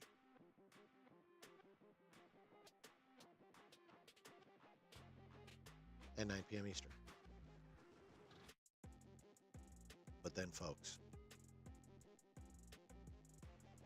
and here's where I gotta get my Rob from Comics Explained on. Son.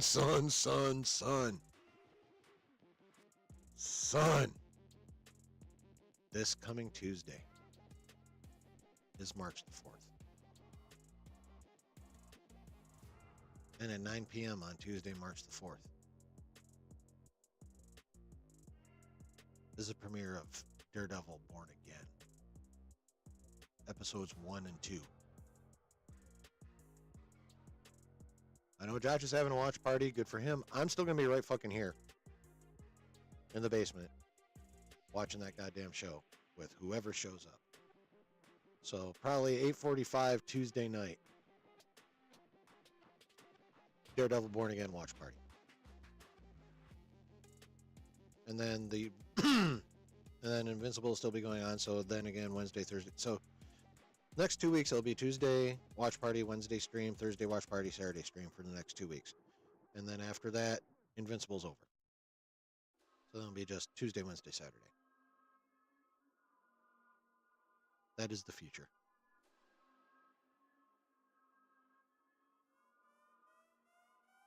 That's all the show notes I have for now.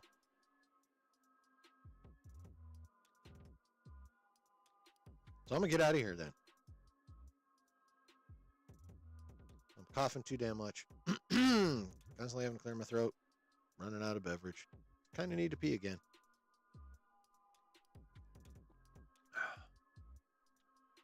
So I'm going to split ski. Thank you all for being here. Like, seriously, thank you for being here. Y'all are the best. How do I feel about the Invincible animation for Season 3? I will answer that.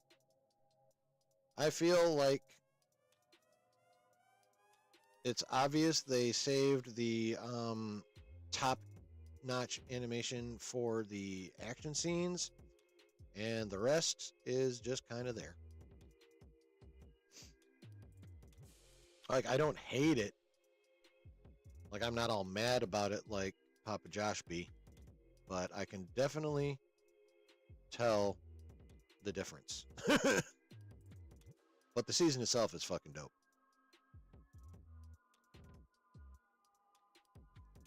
So, those are my thoughts on the Invincible animation. They saved the money for the fights. That's pretty much what it is. All right. Much love, y'all. My undying gratitude that you choose to spend your precious time here with me in the basement. Thank you so much. I love y'all. And I'll see y'all tomorrow night. 8 o'clock. Combo Watch Party. Nerd Theory Reunion. Invincible Episode 6. Hope to see y'all then. Much love, everybody. Peace.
Oh, yeah. That was a pretty good stream, people. And it's all thanks to you guys. Y'all are the shiznit. And never fucking forget it. I'm going to always say this a lot. Thank you. Thank you so much for being a dope-ass community and hanging out here with me and listening to me say words for 2 or 3 hours at a time. I appreciate you. I love y'all. Have a good night. Have a good day tomorrow. And we'll see you tomorrow night at 8 o'clock for a dual watch party. Thank you for posting that, Delta Dan. Join the Discord. It's small, but it's growing. Slowly, but it's growing. All right. Much love, everybody. Thanks for being here. Hope to see you tomorrow night. Later.